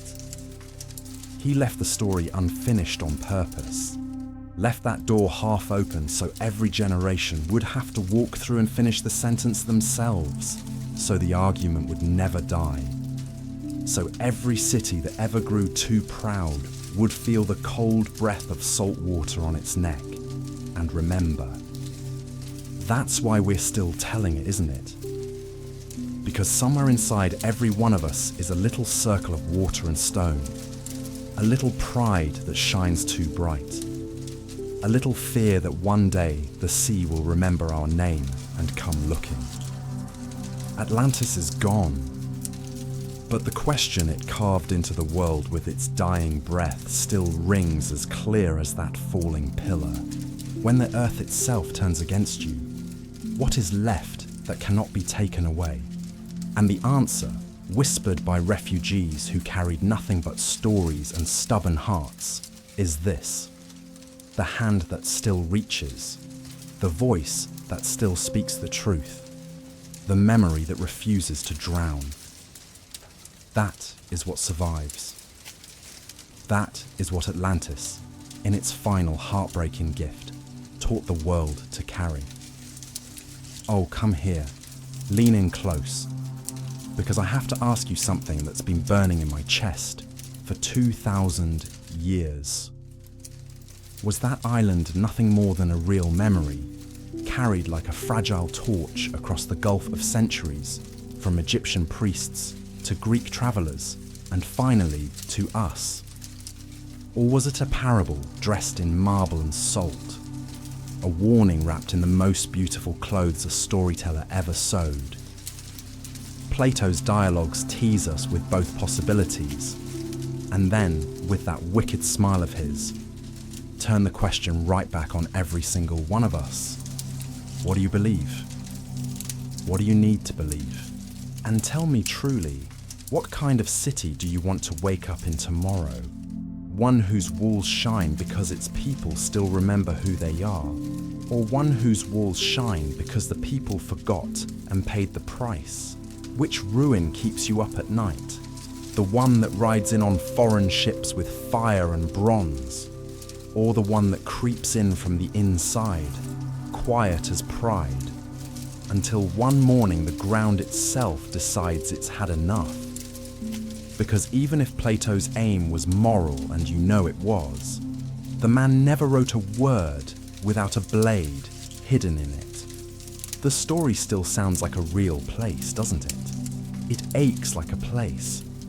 Atlas has a temple you can almost touch, a heavy door you can almost push open, a pillar you can almost feel the warmth of, a schedule of oaths you can almost hear echoing down stone corridors. You can walk that harbour in your mind from key to key, boots ringing on the stones, smell the tar and fish and fresh bread. You can stand on one bridge and see the faces of people on the next ring clear enough to read the worry or the laughter in their eyes. The great field plain lies measured out like a tablet waiting for a god's finger. The bull hunt has a smell hot blood and dust and sweat, and a sound hoofs thundering, men shouting, the final bellow cut short. You can count the 10 kings and see their green branch crowns hanging on plain iron nails when they sit as brothers to judge one another. It is detail of that kind, vivid, aching, alive, that makes a tale burrow into your bones and refuse to leave. Who could ever forget it? It's the same kind of detail that makes archaeologists, centuries later, narrow their eyes and mutter, "Too perfect, too convenient." Because when a story is that rich, and there's no second witness, the scholar in them starts to sweat. And yet, the Greeks tucked the tale carefully into their libraries like a sleeping child. The Egyptians kept their temple stones and their habit of writing down exactly what a king wanted the future to remember. The sea kept its shores and its terrible temper. Sailors kept their caution on the western route, whispering the name like a prayer against the dark. That's all. 4 threads holding one impossible story across the ages. The chain of voices is heartbreakingly short, isn't it? One old priest in Sais leans close to Solon and tells him the tale. Solon carries it home, burning in his chest, and tells a friend. That friend tells his son. Plato gathers the words like sacred fire and turns them into a story about cities and souls, and what happens when a soul forgets its measure. And from that moment on, we hear our own voices echoing more than the priests. That is the truth of almost everything we call ancient memory, isn't it? It comes to us through one narrow gate that somehow stays open, and then through another gate that opens straight into thought, into longing, into fear, into hope. None of this makes the tale smaller. Oh no, it makes it human, achingly, beautifully human. A people endures a loss so huge, it rips the world in half and somehow saves the shape of it in a story that screams, "Do not forget pride," while quietly remembering a good order that once kept everyone safe. Another people takes that story and folds it into a dialogue about justice and the fate of proud states. Sailors add a belt of treacherous mud and the habit of steering wide when the water turns the colour of clay. Pilgrims build tiny shrines on lonely headlands where sometimes, just sometimes at sunset, a last piece of red metal flashes like a fish no one has ever caught. And they leave a handful of grain there, not for any god anymore, just to feed their own memory, to keep the taste of home alive on the tongue. Can you feel the tears behind that simple act? The hard facts are few, and most of them wear Plato's fingerprints. But the echo fills the centuries like a tide that never quite goes out. The floodwaters receded, but the story stayed, washing into new languages, new shapes, new hearts.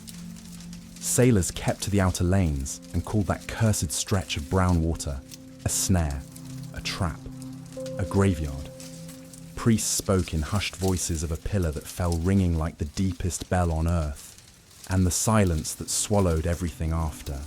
On winter nights, when the wind howled outside, merchants drew shaky circles on tavern tables with spilled wine and argued, half drunk, half terrified, about where a city could possibly have stood that close to the sea and lived so long. Time carried those wine-stained circles from trembling memory into careful books.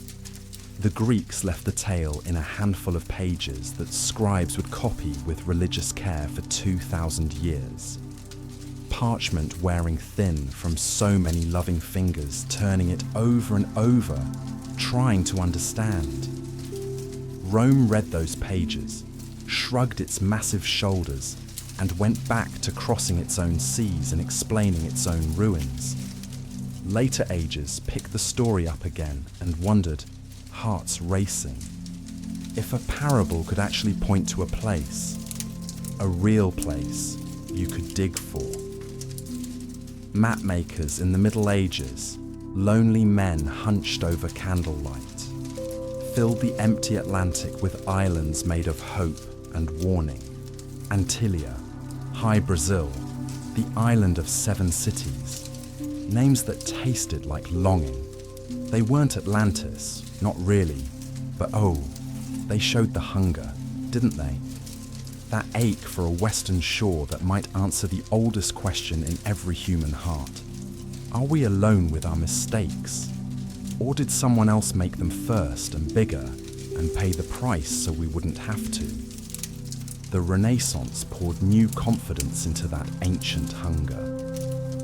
Francis Bacon, brilliant, cool-eyed Francis Bacon, wrote a new Atlantis with a house of learning at its heart.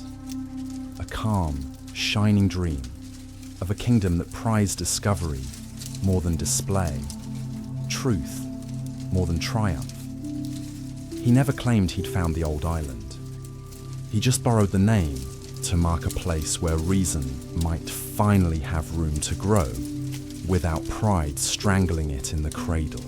Centuries later, a German merchant named Heinrich Schliemann read Homer the way other men read scripture, took a spade and pure stubborn belief to a hill in Anatolia, and dug until Troy rose from the dirt, walls and all, proving once and for all that a city sung for ages could actually lie, sleeping under the earth, waiting for someone crazy enough to believe the poets. That success, that impossible success, did more for Atlantis than any sermon ever preached.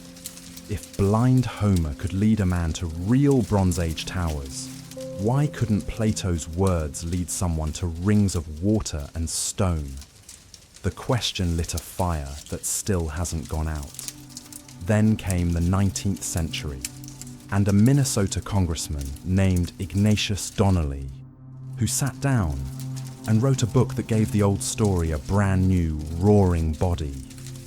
Atlantis, he declared, was the mother of all civilization. Pyramids in Egypt, step temples in the Americas, every flood myth from every corner of the world, all echoes of one single lost city, one single catastrophe. The book marched across parlors and club rooms with a voice strong enough to wake the dead and bones weak enough to crumble under the first hard question. It held a power that outlived every proof, because it told people what they wanted so badly to believe. That once upon a time, we were greater than we are now. That everything beautiful came from one perfect place. And that maybe, just maybe, we could find it again. It taught whole generations to see connections where there were only likenesses, and to forget that likeness is the cheapest thing in the world when human hands have been building with stone and water and faith since the first sunrise. Other dreamers followed. Oh, how they followed. Some folded the island into grand tales of vanished races and cosmic cycles of rise and fall. Some dressed it in shimmering mysticism and spoke in hushed tones of root peoples and secret wisdom locked in crystal libraries beneath the sea. And then, in the next century, bad men with cold eyes cut the cloth of myth to fit their own twisted tailoring and wore it like a badge of blood and destiny. Atlantis became a weapon, a lie dressed up as history, and when that century finally ended in fire and shame, decent people looked at any map that marked a perfect city in the far west and felt sick to their stomachs. While the dreamers wrote and argued and sometimes hated, the seafloor itself began to speak to careful, patient eyes. Soundings and charts turned the blank, terrifying Atlantic into a landscape you could finally read. Marie Tharp, brilliant and stubborn, traced the mid-ocean ridge with her own hands and drew a map that changed everything we thought we knew about the crust beneath our feet. Oceanic plates, it turned out, were young in the grand scale of things. The floor of the Atlantic built and rebuilt by slow fire and cold pressure over millions of years. There was simply no room in that record for a whole continent that had carried cities in the age of men and then slipped neatly, quietly beneath the waves. A lost island could sink, yes, islands do that all the time. A lost continent? Impossible. The ocean was old, older than pride, older than stories, and its floor where that great ridge ran like a living spine, was young and restless, and no place for marble courts and red metal walls. Closer to the inner sea, spades and brushes found their own kind of luck. On the island of Thera Santorini, to us workers, clearing land for new houses, struck painted walls, buried under centuries of ash. Streets, rooms, whole lives, sealed like a letter never sent. Spiridon Marinatos opened the first lanes at Akrotiri. Christos Doumas kept digging, and they found a Bronze Age town caught forever in the moment. An eruption of pure terror swallowed it whole. Jars stood exactly where hurried hands had left them. Frescoes showed ships dancing on bright water. Lilies, youths holding fish like trophies. The date sits right around the middle of the 2nd millennium before Christ. The plume rose miles high, and the sea turned into long, killing waves that slammed into Crete and beyond. The palaces of the Minoans cracked and later fell to other hands. Plato's island was supposed to lie far beyond the pillars, and Thera did not. Yet here were rings of Caldera, and a city that once loved ships and bulls and beauty with its whole heart. Many looked at that ash and whispered, maybe this is the memory that drifted for centuries and grew in the telling until it became Atlantis. You can almost hear their hearts racing, can't you? Greece itself carried a smaller, sharper echo. In the very year Plato was a young man, the city of Helike sank into the Gulf of Corinth after one night of earth and water that left survivors standing dumb on a brand new shore. Writers wrote it down. Fishermen swore that on calm days, you could see temple columns under the clear water like ghosts. In our own time, archaeologists found the buried city in the silted plain and walked its streets again. A Greek hearing Plato's tale could easily think of Helike as much as any Western ocean, couldn't they? Other coasts offered other temptations, other almosts. In the shallows of Bimini, divers found a line of flat stones that looked for all the world like a road under the waves. Headline news, instant legend, until geologists sighed and said, beach rock, split and set by waves and faults and patient time. Along the Strait of Gibraltar, a French geologist named Jacques Collina Girard pointed to a bank called Spartel that had stood higher when the ice locked up the sea, and asked, voice soft with wonder, whether a low island there could have carried a small, proud people once upon a time. The idea was clean and beautiful. It never found proof. In the marshes beyond the old mouth of the Guadalquivir, television crews marched across the flats of Doñana, waving metal detectors and shouting about Tartessos and a city under the mud, while local archaeologists shook their heads and went back to the slow, honest work of brushing dirt from potsherds. In the Sahara, a perfect circular wound in the earth near the Ahaga, the Rishat structure, looks for all the world like concentric rings from the sky, and dreamers flock to it the way the thirsty flock to a mirage, even though it's only an eroded dome of rock and salt, a geology lesson wearing Atlantis' face. No harbour, no sea, just the ache of almost. Science, bless its careful, stubborn heart, did more for the legend than any denial ever could. It taught patience the way a mother teaches a child to walk. It taught how lands drown and rise again, how seas heap sand where proud ships once sailed. It read cores of mud for ash and pollen, and the tiny shells of creatures that lived and died and left their diaries behind. A library quieter and truer than any court ever kept. It showed that the Black Sea once rose fast into a basin where farmers had worked the river mouths, drowning whole worlds in a lifetime. It showed that the North Sea once hid a plain of reed and game we now call Doggerland, lost when the ice melted and the water remembered its old paths. It showed that coastlines are only ever temporary guests, and that human memory clings hardest to the shore because that is where loss is carved deepest into the soul. Underwater archaeology learned to speak softly, to set rules for touching a ship that died at sea, for treating a harbour that silted shut like a grave. The work turned slow and honest and humble. Teams mapped and measured and brought up small, sacred things, with hearts in their throats. A shoe, still shaped to a foot, that would never walk again. A coin, warm from a hand now dust. A shirt with a maker's mark no one has read in 3,000 years.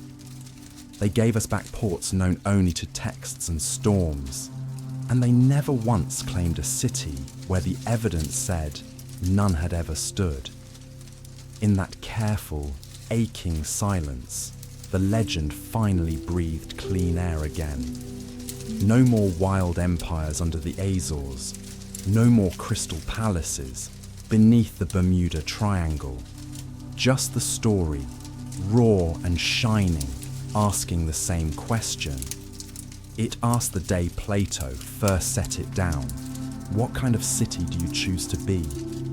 And the sea, ancient and patient, keeps the only honest answer, locked in rings of fire and water and time, waiting for the next proud heart to come looking. Here we are, you and I, standing right in the middle of the tug of war that has been pulling at hearts for 2,000 years. One rope yanks us toward Plato and whispers, look, it's a mirror, a perfectly crafted mirror meant to show us our own reflection, nothing more. The other rope drags us toward the black ash of Santorini and the drowned streets of Helica and cries, no, something happened, something real and terrible. And stories that last this long usually start with real tears. Can you feel the stretch in your chest? Because that's where we live, right there between those two poles, in the wide, windy field where careful scholars and wild dreamers keep shouting past each other. Santorini, Thera, still sits in the room like the guest nobody dares ask to leave. Not because it was the island beyond the pillars, it wasn't, but because one monstrous afternoon the sky fell in fire and the sea rose in rage, and the memory of that afternoon could travel on frightened tongues for centuries until it grew bronze walls and 10 kings and a name nobody could forget. Helique stands quieter, almost shy, but just as stubborn. One night, one earthquake, one wave, and a whole Greek city slipped under the Gulf of Corinth while Plato was still a boy walking to school. Proof, if you need it, that a Greek storyteller never had to invent the voice of the earth. He only had to remember it. Out in the Atlantic, the charts still mark shoals and banks that were hills when the ice was thicker and the oceans lower. And every time a modern sailor reads the word hazard in red letters, some tiny corner of the heart whispers, maybe a small people once lived right there, proud and free, until the water remembered them, Atam. None of it gives us a street we can walk with our own feet, but all of it gives us the weather inside a mind that could stand in an Egyptian temple, hear a priest speak of a lost world, and suddenly think of home and warning in the exact same breath. Doesn't that give you chills? Here's the one thing every careful hand finally agrees on, even when they're shouting at each other. No spade has ever turned up a sign that says, "Welcome to Atlantis population, Marble Empire." No confirmed city matches the scale, the plan, the age Plato described. No lost continent waits beneath the Azores for a triumphant press conference. The sea itself testifies with basalt and magnetism and a clock that ticks in slow lava. Continents don't just sink. Islands might. Stories definitely do. Yet those old lines still reach right into our chests and squeeze. A ringed harbour, you can almost smell the tarring. A pillar that held the law like it held the whole world upright. 10 kings who hung their crowns on nails and remembered they were brothers first. A free city that stood alone. A single night when the earth turned its face away. Tell me honestly, how do you forget images like that? They are tattooed on the inside of our eyelids. They point straight at our own mirrors, don't they? They ask the questions we hate most. What do we do when honest work turns into flashy display? When order gets so comfortable, it forgets to repair its own bridges? When our fleets start showing a face that doesn't match the words we still say in public? That's why Atlantis survives every correction, every debunking, every new map. It is less a place than an instrument, a tuning fork we hold up to our cities and listen for the false note that tells us we're next. So the tale keeps crossing time, wearing whatever clothes the age gives it. A Greek dialogue read under a plane tree, a Renaissance island where science is the new religion, a 19th century dream that one lost city explains every pyramid and every legend, a 20th century chart proving the ocean floor is a book, not a grave. It is a trench at Akrotiri where a painter put a perfect ship on a wall 3,000 years ago and never knew the ash would keep it bright while everything else burned. It is a family of refugees on a windy headland teaching their children to leave a handful of grain at a tiny shrine, just in case someone is still listening. Call it memory, call it myth, call it both and sleep fine. What remains is so simple it hurts. Pride has its own tide, and it always comes in. Order fails the minute it forgets to keep the bridges in repair. The sea does not bargain, never has, never will. And a people that survives is one that can carry its laws in its bare hands when the ground itself breaks its promise. That is the last, fierce, heartbreaking gift of the island that may never have stood in the West. It teaches us, every single morning, to walk to our own shores, look at the cities we love, and quietly, honestly count what would still float if the world ever asked us to prove what we love. Because one day, it will ask. And on that day, Atlantis will be standing right behind us, silent, patient, waiting to see what we answer.